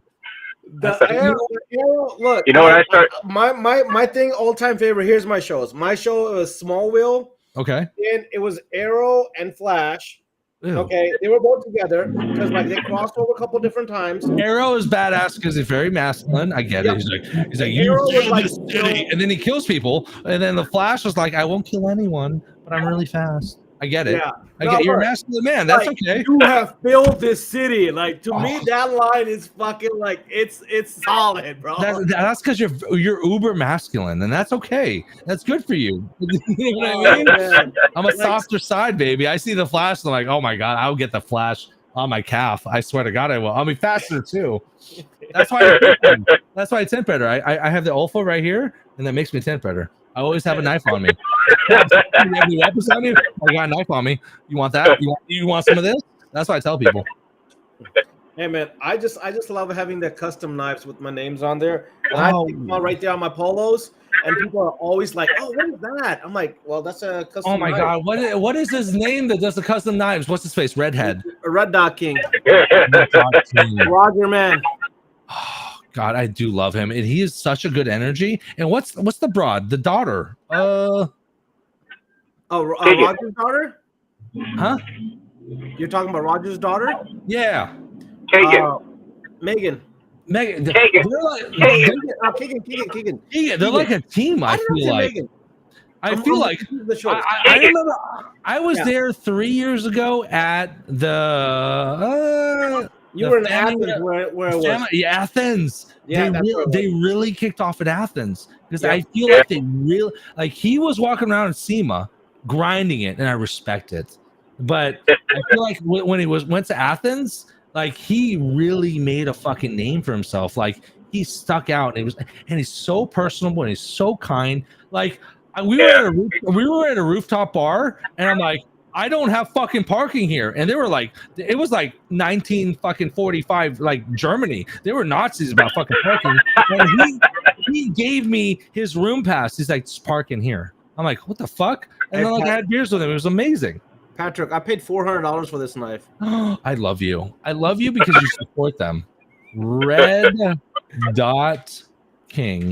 Yeah, this is Red Dot King, but this is the guy that put a blue vinyl on it. So it's custom, but it's turned blue. You know what I hate about the fucking industry? Oh, I got a money maker here. And this is called the blue waffles. I literally. And that was for an auction. We did that. That I got a $400 was Swiffer. for an I got a auction. Swiffer. That's all I got, boys. Like that's how. Like no, I'm not in it. I'm not in it. I'm sorry. Sorry, boys. I'm not in the game as much. Keegan, man, built this city. We built this city.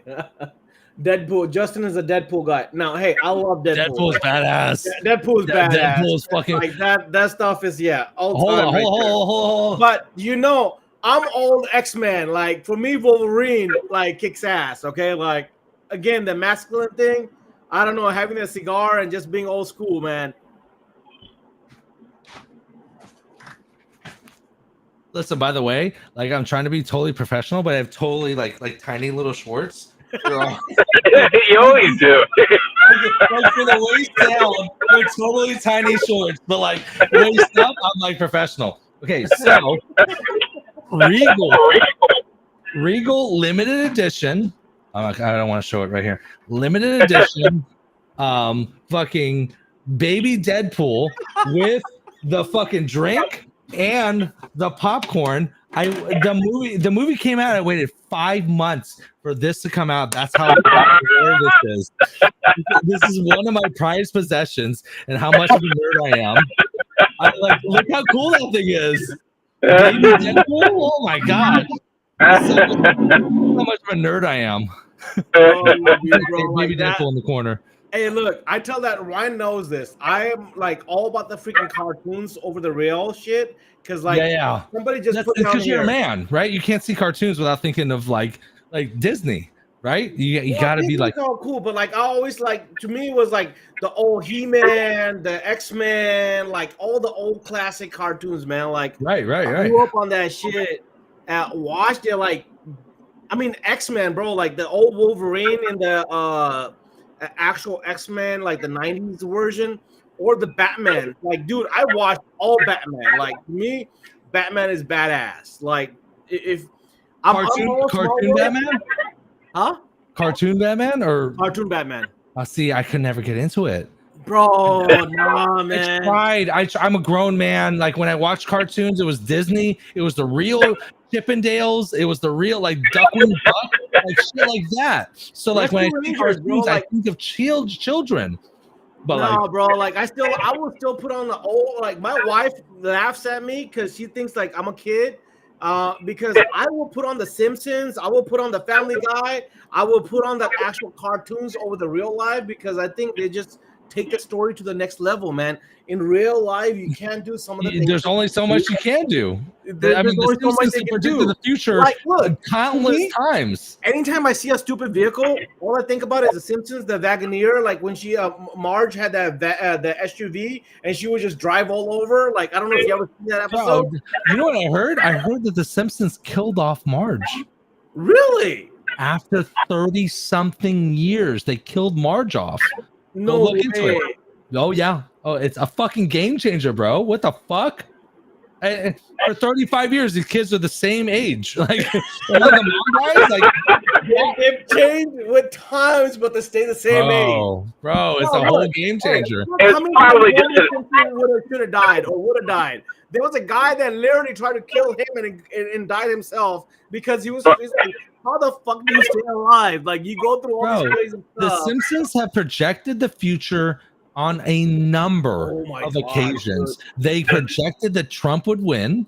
They projected deaths. They projected, I mean, look it up. Go Google it. Go look at all you have to do is Google Simpsons predictions, and you will be blown away how accurate they are. Now, that what does that say? Does that mean that they're creating so much crap? You know what I mean? Shit's gonna enough shit against the wall. Something's got us. Bro, let's talk about that for a second. The Simpsons with Trump and the escalator.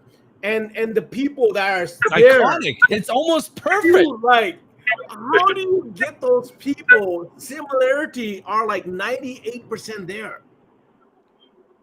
Listen, they say if you have a room with 100 monkeys with 100 typewriters, eventually the random code that they punch in will create Shakespeare's written work. It's all probability, numbers, and eventuality. Like if you create enough, then it's just what will happen. All right, I There's so many comments. I gotta bring this comment up. Hit me with it. Question: how a generation built on South Park be so offended? I don't get that either. I'm with the question. Wait, go back up. What was the question? Because it keeps rolling down. How does a generation that was built on South Park be so offended? Was that the question? I don't think it's a generation that was built on South Park that's offended. It's the one below them, isn't it? I think on the better business of people, someone told me once that there are a number of things that you do not talk about in public. In private, in close quarters, yes. In public, you don't talk about religion. You don't talk about money, unless this is a business podcast, which I think it is. You don't talk about politics. Money, politics, and religion don't mix in a mixed company, because unfortunately people have very strong opinions, and that's okay, because people are entitled to their opinions, but you distract yourself from the true purpose of the conversation because people are so emotional with that. And that's right. So I unfortunately I can't speak on that. I have my own opinions, and if we want to talk one-on-one, we can. But hey, this is a private group. It's a private group. Nobody wants to talk politics. Can I be honest with you? Honestly, fuck politics. I don't give a damn either way. To me, the only thing that matters is how my business is affected and how our lives are affected. That's all that matters to me. And I understand that. And as gentlemen that are gentlemen within the industry that are growing, that will reach people that the average person cannot reach, I want to give you some advice, and please take it from me, because it will save you time and it will save you money. Don't talk about politics. Don't talk about religion. Don't talk about money, because as Patrick Latman, I have a very strong opinion on certain things, and you will hear it when we're at the bar bullshitting while I drink Jack. But I have a number of distributors. I have a number of sponsors. I have a number of followers that all affect my income. And this is a business at the end of the day. And you have to be nonpartisan on certain things and focus on what your goal is to sell people on a better life, because the industry is fucking awesome. And we have the ability to have people that influence the industry that can show you and tell you things so that you can improve. That is the goal. Don't ever be selfish, gentlemen, because the second you're selfish is the second you lose everything. Oh my God! Hold on. Somebody buy DSP. Hey, I'm in the middle of a live stream. Can I call you back afterwards? Yes, I love you. I miss you. It's late. You got school tomorrow. What are you still up?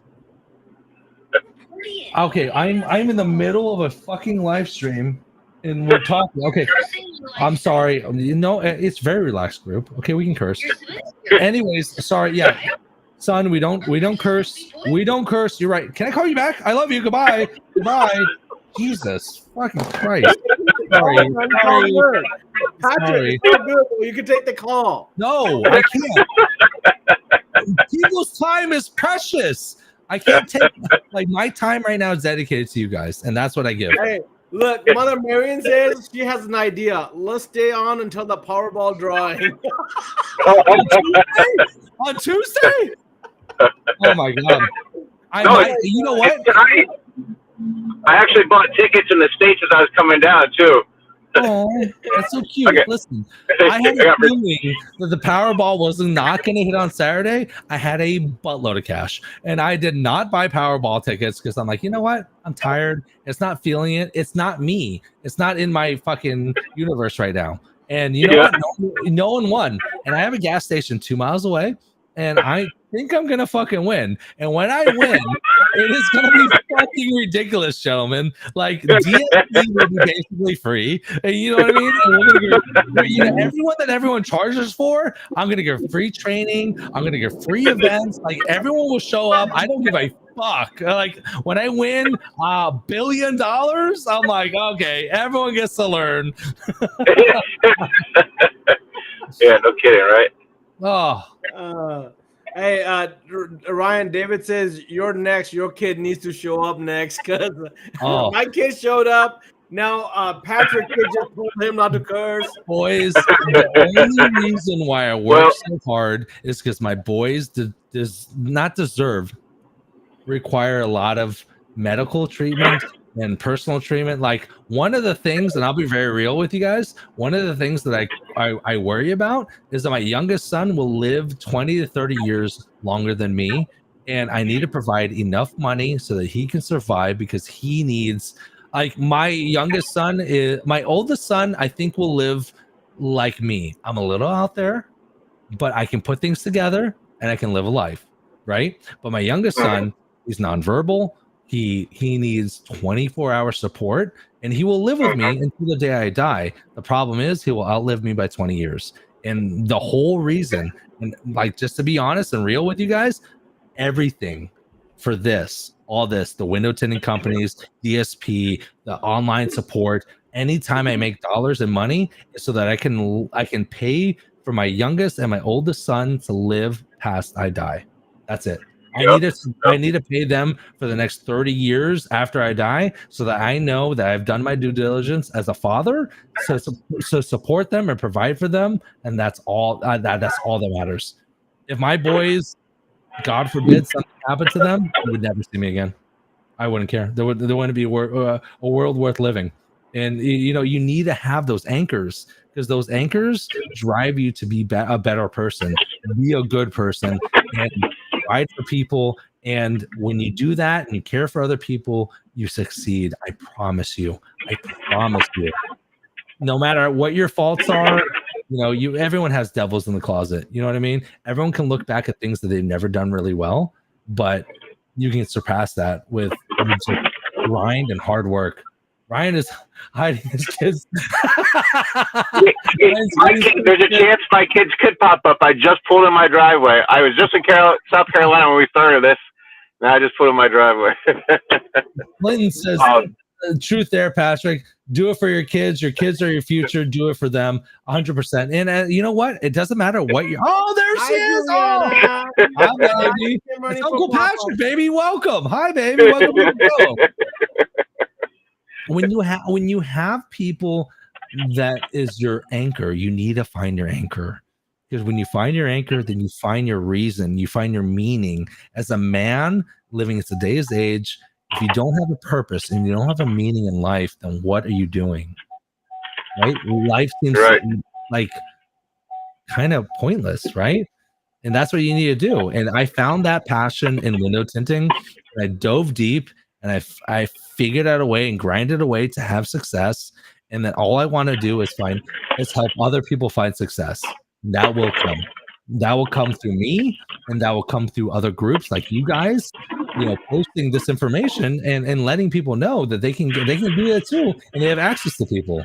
That's what I love about you guys. That's why I agreed to come on here. I don't come on it's been a year since I've been on any fucking podcast ever. You know what I mean? But I love you guys, and I know that you guys are doing well, and I just want to support you guys. That's all it is. It's not me, it's you. Bro, I love you. Next time I meet you, I'm gonna fucking give you the biggest bear hug ever. You know what? And that hug is gonna be good. You're gonna feel it, bro. I feel it. Patrick gives good hugs. Ryan knows. I give good hugs. I give good hugs to wives. I give good hugs to everybody. You're right now, bro. Like, I love you, man. People that love their kids, and what you just said, man. Like, you just earn a different level of respect from me, bro. Oh, I appreciate it. You know what, Cash? You've been on my radar for fucking years, and I've always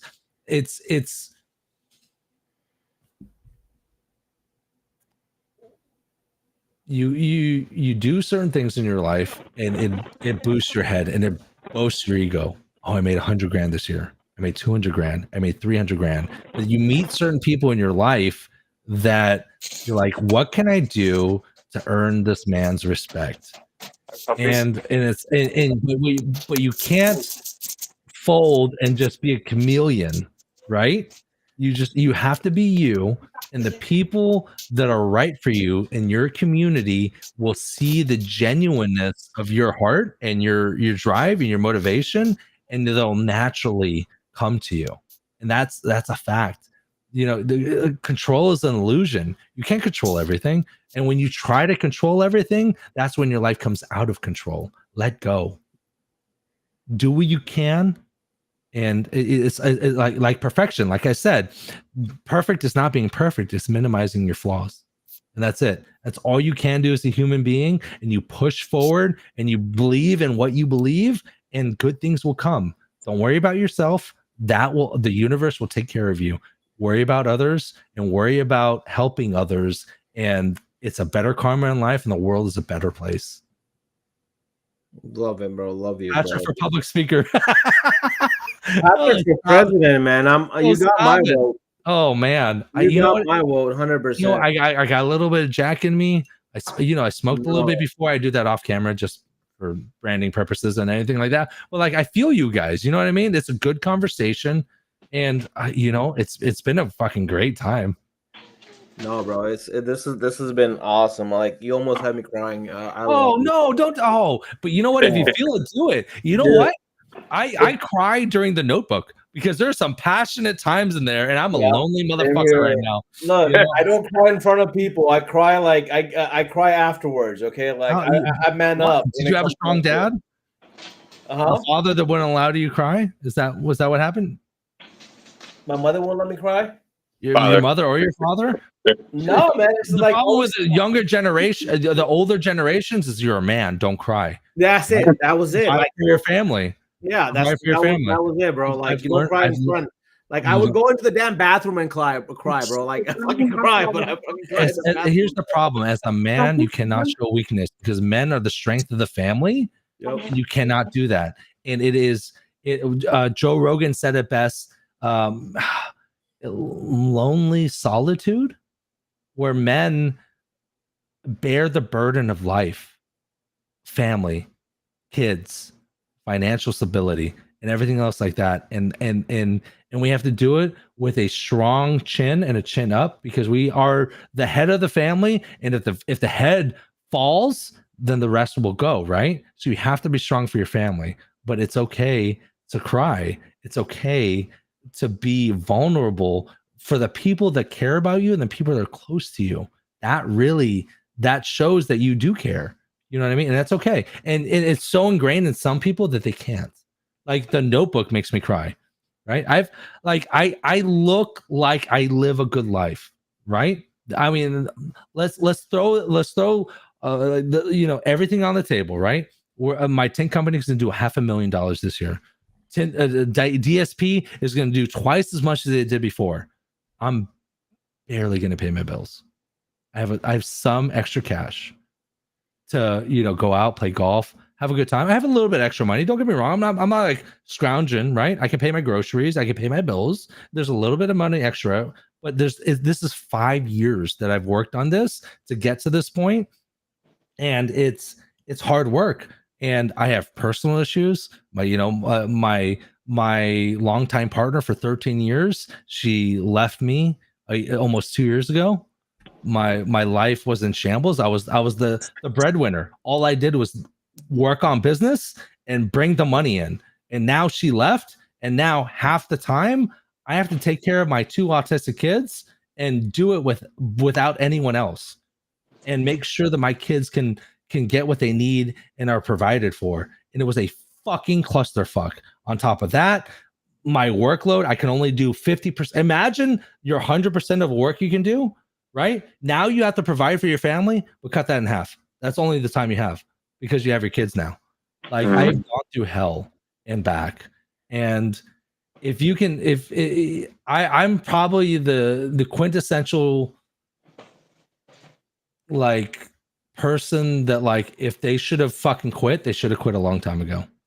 The problem, the autistic part of me, is that I don't have the ability to quit. I can't quit.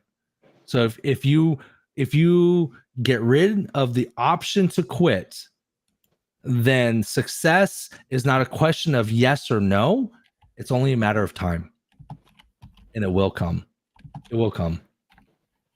My kids 22, 19, 14, 8. God damn, are you Justin? Are you Mormon? There's a lot of kids. There's a lot of kids there. 22, 19, 14, 8, 6. You know what? Justin, he loves his wife. His wife and him are in love for sure. The passion is there, and it's clear through the statistics of fucking math. There's so many kids, right? God damn. 19, 17, 11, and 6. Cash. Oh my God, you love your wife too? Oh my God. How long have you been with her? How long? Hey, bro. Okay, here I had this realization 2 weeks ago. I have a kid in elementary. I have a kid in middle school. I have a kid in high school, and I have a kid in college. Like I've covered all the. How long have you been married? Educational, like I have one in every fucking. How long have you been married? 21 years. Oh my God. Ryan, how long have you been together? I know the missus. I think I've held babies. Yeah, you have. How long have we been together? We've been married 8 years now. Yeah. We've been together longer. Here's the truth. And I don't know if there's a spectrum, right? But everyone is rich in their own right.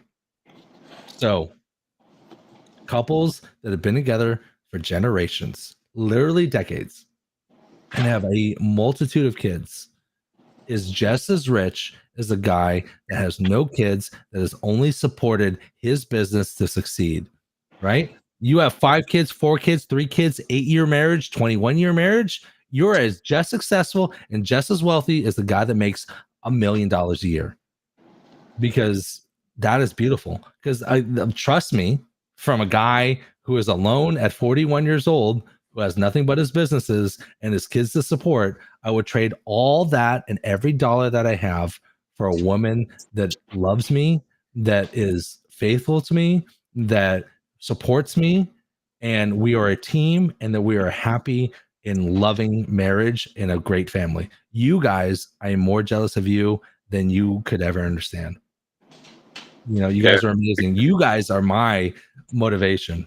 You know what I mean? Oh, I'm getting emotional. I'm getting emotional here. Oh, I love you guys. You guys are great. You guys do things that I can't do. Oh. I think, like we talked about this a little before, a little bit of luck, I think, gets played into it, at least for in my standpoint, Steph, you both know her. A lot of people here probably know her. She's pretty awesome. Fucking amazing. You bring it around, and I love that. Keep going. Sorry. Well, one of the greatest things that happened in our relationship actually is her sobriety. Like that changed everything. That changed her relationship with our children. It changed our relationship, and it made it survive. Otherwise, things would probably be similar to your situation. But you know what? Self-sacrifice for the better good. Right. The needs of the many outweigh the needs of the few. Spock. I love Spock. No, but it's true. A successful family, a successful business, any success is not rooted in success itself. It's rooted in self-sacrifice. Mm-hmm. That's where it is. I'm gonna get a little serious question here. Cash, I love it. I see you. How the fuck do you cover every aspect? You just cover Star Trek now. You were DC, you were Marvel. You're into all this shit, dude. Like, how the hell are you able to do all of that and have this many businesses? You know what? And here's the thing that I can honestly tell people. I'm autistic. I'm pretty goddamn sure, right? When they diagnosed me with a massive ADHD. When I was younger, they put me on a shit ton of Ritalin, and I was taking drugs every day, and I felt the difference when I was younger. I was always in tune with me, right? I don't know. I wish I lived to be 90, but I may live to be 46, and I'm 41. I may die tomorrow. I don't know, but I've always lived true to me. I felt it when I was younger. When they put me on the drugs, I said, listen, there's something different. It's probably because I'm fucking, I don't know, in the 8th grade on aggressive drugs, right? That's making me a zombie, but like, don't do it. And I always pushed against it. And I have a different way of thinking. And that's why they're like I said, Cash, Ryan, you guys love me. I know you guys love me. I know, right? But like, there are people that don't know me, that see my presence and hate me, and that's okay. That's a natural law. You know, the energy you put out, you get an equal opposite and positive reaction. Have you guys heard that before? Mm-hmm. Yeah, it's a natural law, right? The bigger you get, and that's what some people say. Some people are like, "Oh my God, Patrick, I want to call you." I get calls, personal calls from people that are like, "I see your advertising," and some people are like, "That's fucking dog shit. It's a fucking cash grab. Fuck him. He's just trying to get other people's money." Blah blah blah. And then the opposite side of that is that people are like, "I love DSP. It's amazing. It's the best thing ever. I tried dry string prep. I had cancer, and then I used DSP, and then my cancer cleared up." Like it's like a wide spectrum of it, right? But it goes back to like basic, like just be true to yourself, and your people will show up. It doesn't matter what aspect in your life you are, whether you're a window tinner, whether you like theater, whether you're a professional athlete. If you dive yourself in the passion and the love that you have, and you have an anchor like your kids and your family, you will succeed, because those are the things that will make you not succeed. Like not succeed. What was it? Those are the things that will stop you from failing, because you don't have an option to fail, right? Yep. It's the Roman times. I forget who it was, and I'm going to chop this up. But there was an emperor that came in to another land, vast army, right? And they showed up, and the army that they were coming to fight was tenfold the size of them. So the leader of that army beached on there, all the provisions off, all the fucking warriors off, ordered to burn the ships. Look it up. I don't know the exact name, but look up, Google burn the ships. The emperor burned the ships and looked at the fleet and said, "There's we either win or we die. And if you burn the bridges, boys," oh, getting goosebumps. If you burn the bridges, you have no choice but succeed or die. And that's all it is. That's all it is. That's all life is, man. You know, we're getting deeper into the fucking window tinning. I had friends on it. Oh, such a blessing. Oh my God, there's too many fucking chats. I gotta look over here. I'm looking on Facebook. Mother Marion says Alexander the Great. It could be Alexander the Great. Oh yes. Oh, fucking mama got it. Patrick, I wanted to tell you too. Stephanie, my wife, she just took a job in the school. She's working with nonverbal autistics, first graders right now. You know what? I know that your wife is a patient woman. Because listen, I like both my boys. We are lucky. The mother of my kids is an amazing woman. It didn't work out with her and I, but we are amazing co-parents. And she lives and dies for my boys. She's gotten every grant. For those of you guys that have special needs, special abilities, kids, go out there and get the grants. There are grants out there. You have to put a little work in. You have to fill out paperwork, but there are grants. My boys go to private schools that equate to roughly $50,000 a year that are paid for through the grants. Go out there and get them, because it will help the people that need it. Unfortunately, there's people that like lied that their kids are not autistic and then use the system. But if you are true and if you have a diagnosis, you can get help out there. There's thousands and thousands of dollars, and she did an amazing job getting that.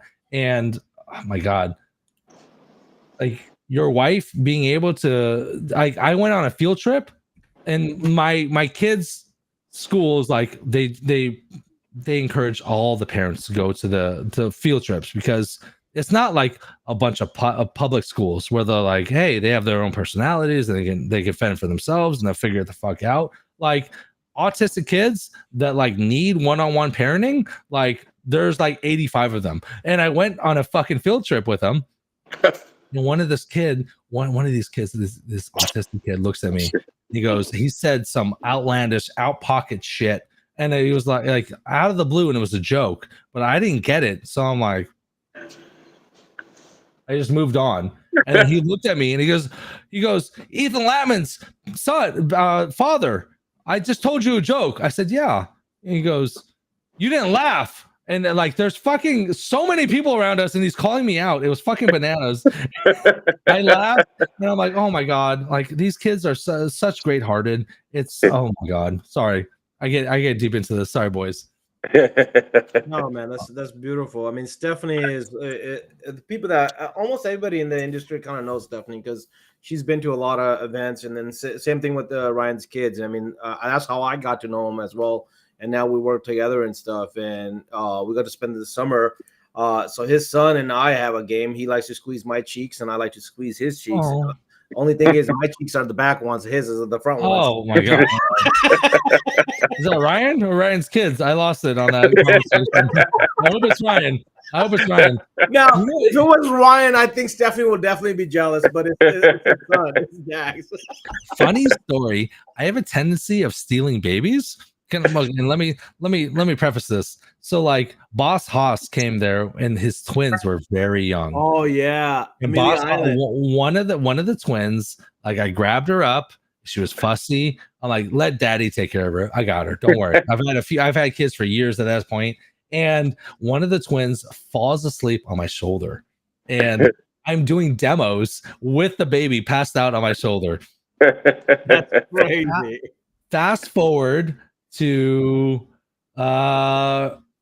Virginia Beach. Yeah. Austin Cook. Now, Austin Cook is an acquaintance. I know Austin Cook. Austin Cook knows me. Fair warning, I don't have Austin Cook's phone number. We ain't homies like that, right? I see Austin Cook. I see Mama. I see Austin. I said, you know what? Y'all need a vacation. Daddy's got it. I got you. I take their 6-month-old baby and there was the Autobahn event. Remember where the dinners. Yep. There was a bar. There was fucking food. It was huge. Yeah. I'm on the other side of the event. I'm kicking it with the champ Mike from day to night window tinting, right? Yeah. And I'm chilling. I look over, and Austin Cook is standing right there, and wifey.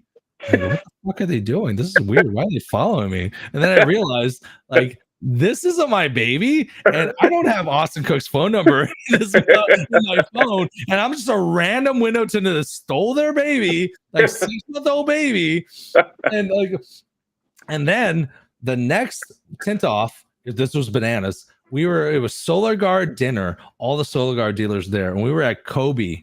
And we were doing, you had Kobe with a fucking choo-choo with the train and the fucking fire and all that. They're cooking on the fucking hot grill and whatnot.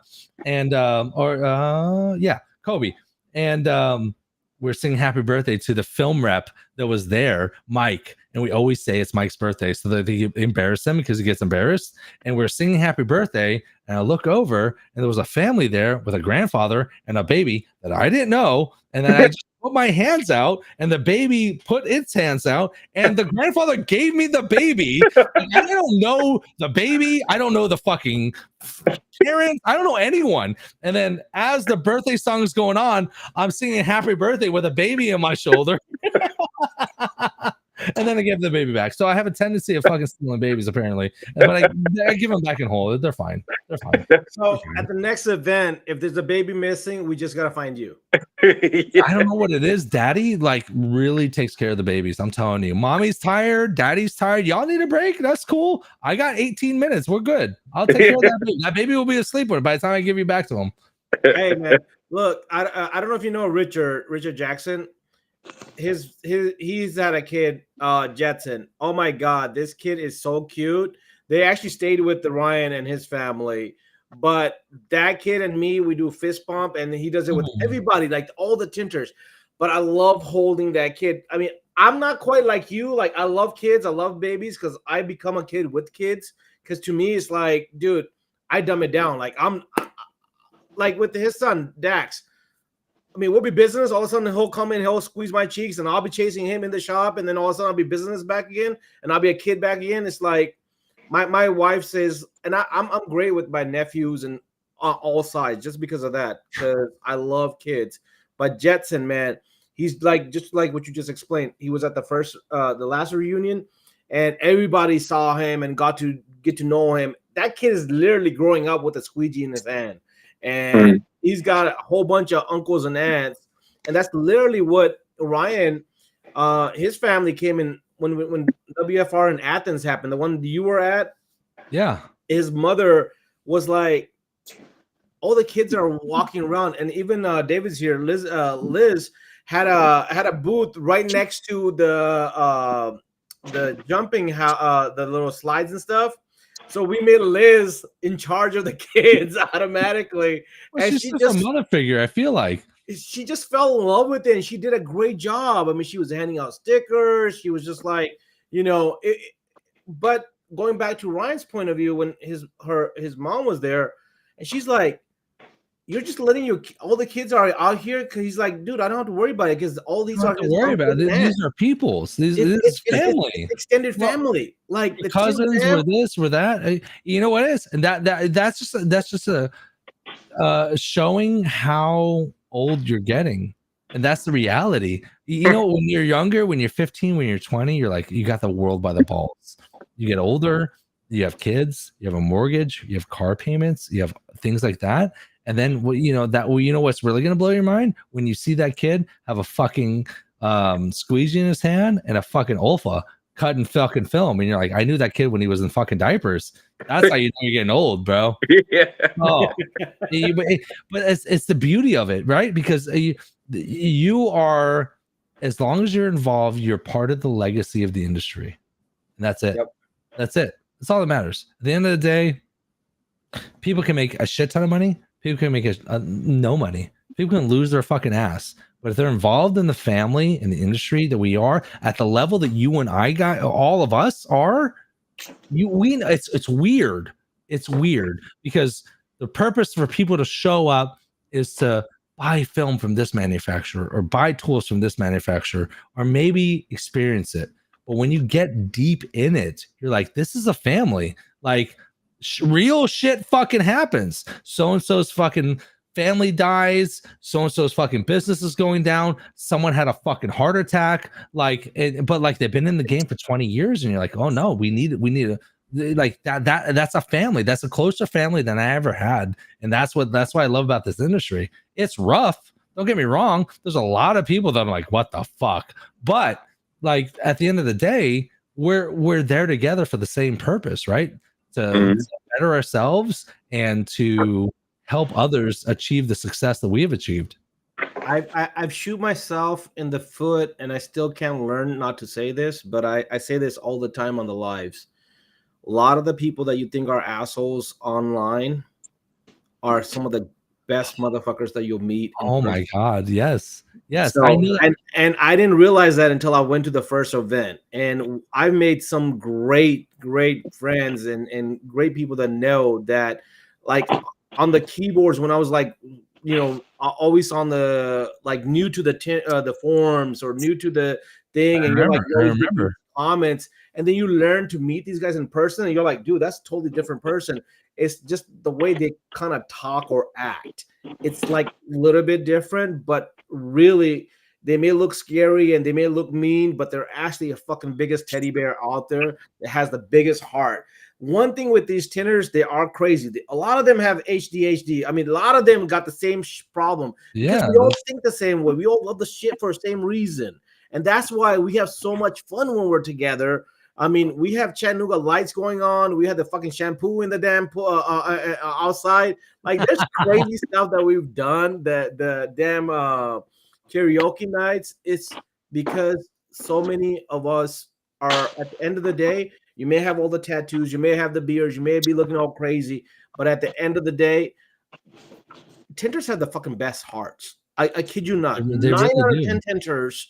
There's always gonna be that one asshole, but 9 out of 10 tinters have the fucking best heart. From what I've experienced in this industry, my personal experience is I've met a lot of great freaking people. Great people, not just good people, great people, man. And the more I get to know people, the more I fucking fall in love with this industry. the more it makes me want to do these kind of things. 100% true. And here's the thing: I've I'm met getting goosebumps right now too. You can see. Oh, I love it! I love it. So I've met online influencers, and here's a tip: if you're a aspiring influencer, whether you have a following or not, or whether you're deep in it, be true to yourself and be how you are. Because I've met people that they are one way in videos, and that here's another. They're one way in videos, and then they're completely different in others. And like, just be yourself. And when other people meet you, then they'll see the genuine you. It's funny, and I'm not a good one of this. I'm not a good example of this, because Matt Blackmer is a great example. Professional, great in his content, uber successful, and when you meet him, he is the most calm. He is exactly who he is on the video, just himself. Yep. That's straightforward. Carlos, the Texas Squeegee, he is fucking bananas on his videos. He's kicking doors in. He's having flaming fucking shooting balls of fire, and like, it's fucking wild. And then you meet him, and he's the most calm person you've ever met in your life. He can even be quiet sometimes. I mean, Sometimes, you're like, is everything okay? Bro, he has a brilliant mind when it comes down to marketing and doing skits. Oh, and he stuff, does amazing, doing crazy stuff. Like, it's if you do, and that's the wild part.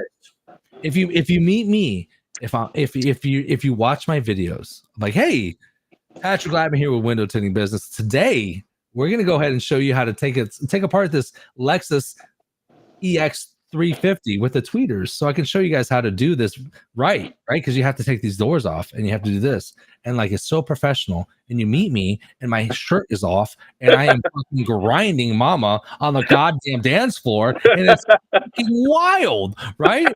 Like, it, like, personally, like, you have to have a sense of personality and professionalism and honestness to yourself. But don't think that you're so big that you're bigger than the average person. And that's really it. You guys are humbled, you guys are grounded, and that's what I love about you guys. You know, because you guys have the potential to, you guys know thousands of people. Even if it's 2,000 people, close your eyes and think of a room with 2,000 people, and you control them. That some people, they'd be like the Adolf Hitler, like they go off on it, right? But like, you guys have a humble heart, and you guys like, I'm just trying to show people how to live a better life and do good, and I'm going to show you through the networks that I have and the capabilities that I have. And you guys have a good heart. You guys do a good job, and that's why I came here, and that's why I'm talking to you guys, because you guys are awesome. You know, my first expression of you, you know where I met you first time? Oh shit. Did I have a shirt on or no shirt on? You had a shirt on, but here's the thing. Okay, cool. That's the here's the thing. First, my expression was just like, Mike and Kyle had just won, and I was right at the champ stage, and all I hear, all of a sudden, right up behind my ears, "That's my best friend. That's my best friend." You know the crazy thing was, like, who the fuck is this that's yelling right behind my ear? Oh my god, bro! When they won, I was backstage with the Tint Wiz crew, and I broke down because I was so happy for Mike and Kyle to win. Mike wasn't even supposed to be a part of it. Mike was there, and Kyle went up to Mike, I'm pretty sure, and was like, "Hey, I need a teammate. Do you want to show up?" And he's like, "Yeah, sure." And they won it.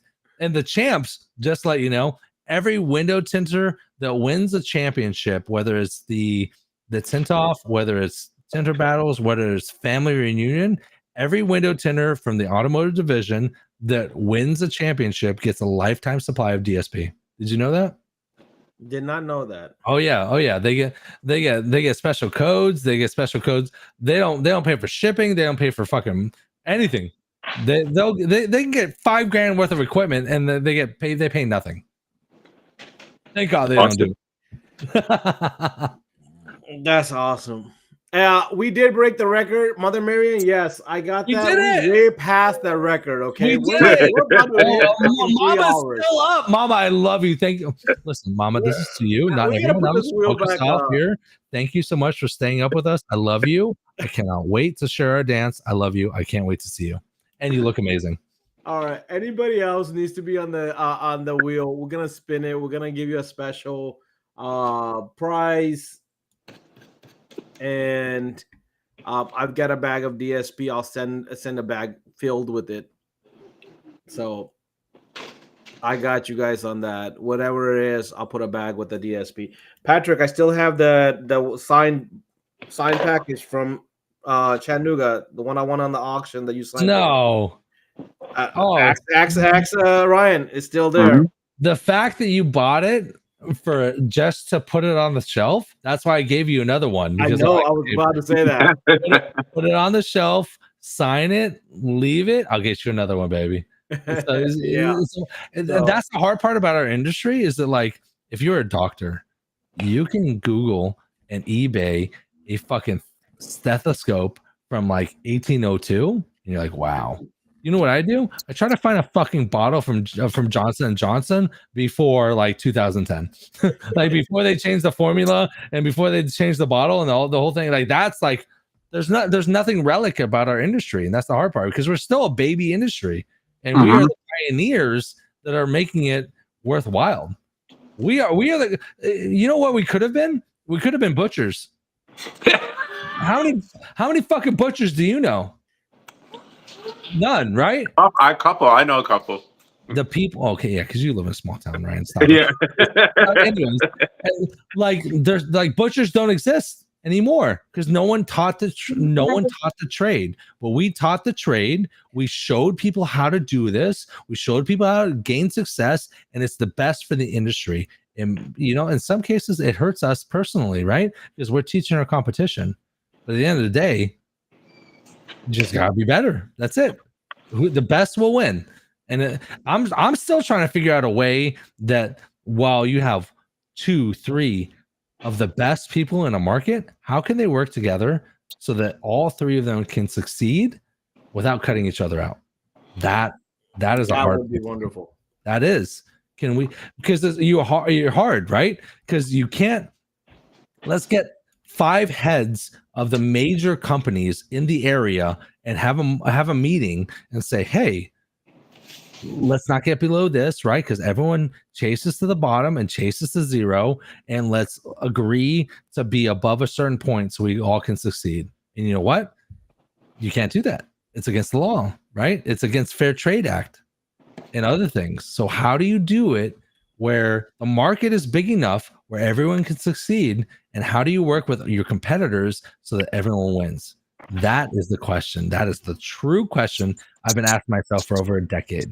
So you can figure that out, we all can win, we all can make money, and we all can succeed. I think that's kind of one of the things that we try to do here too with education. I think education is what's really going to help elevate the industry. Yep. The back door. Let people know what the capacity and the ability of what people can do, because some people far under exceed their actual capabilities. I think what you can do if you can get to this level, because we tried to do this on the tire side back in 2004 in California. My family's big in the tire business, so we had over 100 plus shops that we knew in Northern California. So we try to, without doing a monopoly, what you can do is, like, you can set up what's a minimum charge on a service, but you can do whatever charge above it. But as a group, you would hold yourself to ethics of not undercutting off a certain price, right? Like, hey, here's a labor, here's the cost of material, here's this. Like, let's say if we say a sedan, you shouldn't be charging under $199, for example, or $179 or $159, whatever you want to put it down to it. You're part of that group. Then, in essence, you're holding yourself to a good ethic. You're not monopolizing it. You're just like saying, "Hey, it's not a monopoly, but it goes against the Fair Trade Act, which literally is against federal law." No, that's the hard part. the way you do it is like to do it legally is you put down what the labor costs and stuff would be like. It's ethics. It's not like, hey, you're not legally bounded by it, but it's a ethics thing, right? So Like it's you do it by like an average of what everyone can do, because the top tier guys will take a cut, but the bottom tier guys will take advantage. Well, like I said, it's all about, then it comes down to where it's ethics. If you want to do it like in a sense where you want to stay legal and you don't want to do monopoly, Right. it comes down to is you make associations, right? You make association of it, and you do like, hey, Like my question is, what is the difference between a union that binds together a workforce that will join together to require a certain amount of money to be made for that trade? What is the difference between that and high tier company owners that say, hey, we require a certain amount for our services and we should get this? Because on the high end, it's illegal because it is against the Fair Trade Act, because you're setting prices, but then unions can demand whatever they want.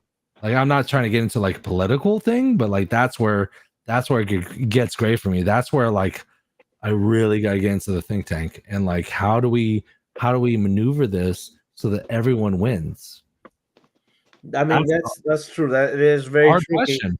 And it's also can be different per state as well too. So like that's the other thing you got to look at is like it's not only federal, but it's also can be local on the regulations. But you're 100% right. Your union can demand it, and like not even ask, but demand it.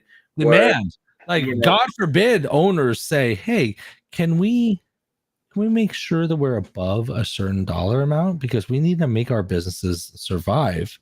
Where unions are like, hey, we need $25 an hour and we need dental. You see what I'm saying? When you have a niche market like the window tinting industry, it's hard because one of the hardest things in this industry is getting healthcare, dental care, like because none of us are big enough to get good coverage. That's the hardest part. That's the biggest expenditure out of our pockets. God forbid you need a root canal. God forbid I break my fucking leg. It would cost me 10 grand. I know TFAC was looking at getting some kind of insurance, and most companies are not doing group insurance anymore because when they were doing group insurance, you can get anybody in with even pre-existing. There has to be group insurance because these big guys like Geico and other things that have 4,000 members in their group. Hey, if I have 4,000 people buying your service, there needs to be some sort of a discount because we have such a large. It's the same thing as oh my god, what is it? Mike Burke, Sunstoppers. Yeah, they have such hard buying power. They can demand what they want because their buying power has such an effect on the economy. Like, we're talking big things. We're not talking about attending cars. We're not talking about attending a house from time to time. I'm talking about big economic changes that can affect the entire industry for the better, not to take advantage of the system. I understand that part because there's so many. You have to be aware that like so many people that take advantage of the system want to and will, and the government has to be aware of that and protect themselves. But at the same time, the government is still there to provide for the people. Right. That's it. Right. I mean, that's the hard part. That is the question that I've been asking myself for over a decade. How can we all work together? Because window tinting is the only industry. Ceramic coating, ceramic window tint, and IR window tint came out barely 10 years ago. When I got into the game, there was dyed film.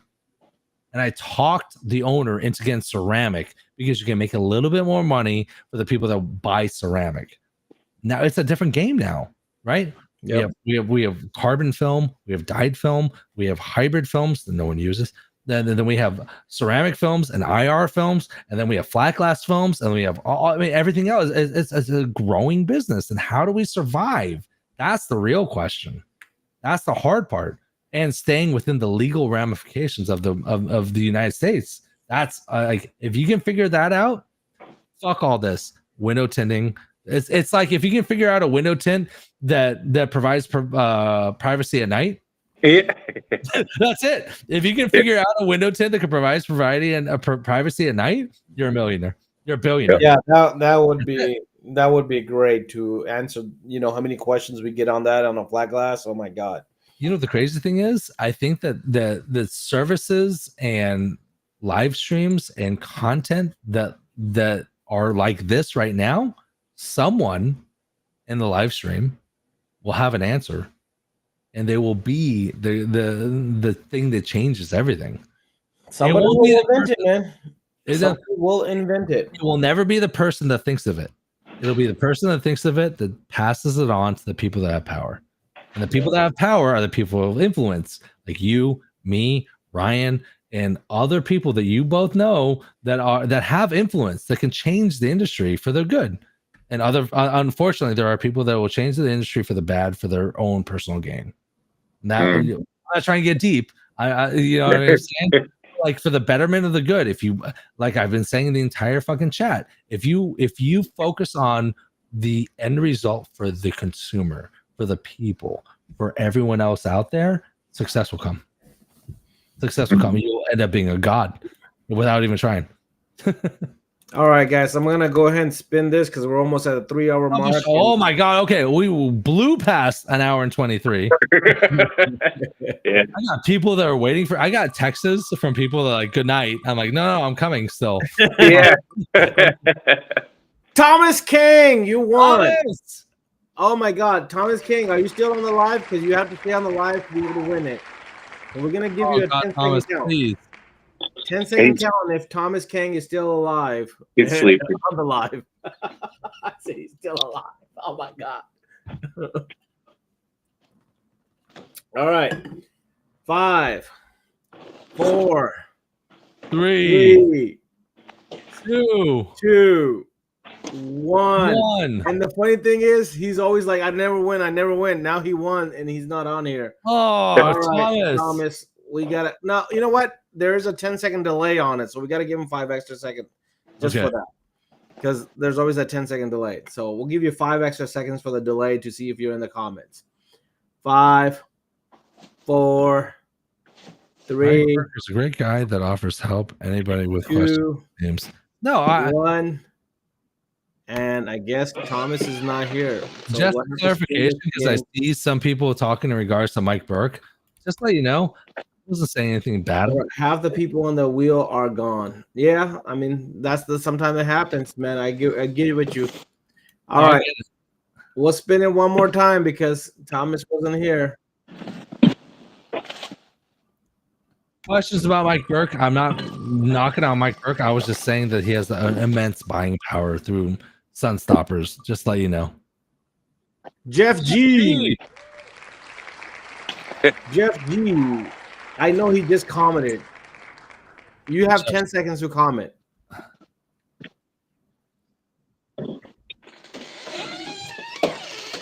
Not all, brother. Just saying it seems like a great guy. I think, yeah. Jeff's like, I gotta raise hand. I'm here. Yes. All right, Jeff. Get your information over to Ryan, and we'll get you a bag of DSP and yeah, buddy. So send your message over to Ryan Wilcox. Ryan, we gotta talk because I sent you a distributor package out for an old name, and I think the new name. Let me know about your inventory for the old company. Oh, okay. The old group. Uh-huh. Are you still okay with inventory for the new group? Yeah, I guess so. Right, well, yeah, let me know. Let me know if you need more. Congratulations, Jeff. Yeah, well, Jeff with the fucking handout. I love that. Congratulations, Jeff. All right, last words. Do you want to kind of leave with, Patrick? What do you want to leave the live with? Oh my God, whatever you like, man. Look at your numbers. Look at your personal business. Focus on what matters. the universe will provide. I mean, it really is. I mean, that's the truth right here for me. So awesome, man. Everybody have a great night. And I just want to let you know that we are 55 seconds away from 3 hours. Oh, we'll just hold it off right now. Listen, I got this fucking tan line from golfing today. And just to let you know, I wear fucking, what do I do? Ray-Ban glasses. I have 3 pairs, but one pair, they're Ray-Bans, but they're the polarized kind. Because polarized glasses, they're so big on my face, they let my phone scan my face because the other glasses don't. And now that should be 53. Well, you're 33 seconds to say that. We're still 20 seconds short of 3 hours exactly. Thank you very much for everyone for joining here. My name is Patrick from Window Tinting Business. If you guys ever want to see anything from YouTube, go ahead and check it out. If you guys want to try dry string prep products, go to drystringprep.com. Thank you so much for joining us. And I thank you very much. Have a great night, everyone. 20%. Right there, 3 hours. 20% right at 3 hours. Have a great night. This has been a fucking blast. Thank you guys so much for having me. Really, guys, I appreciate it. Thank you so much. Thank you, great Patrick, talking to you. so Have a much, good one. man. Bye, guys. Appreciate you. All right, guys. Good night. Bye.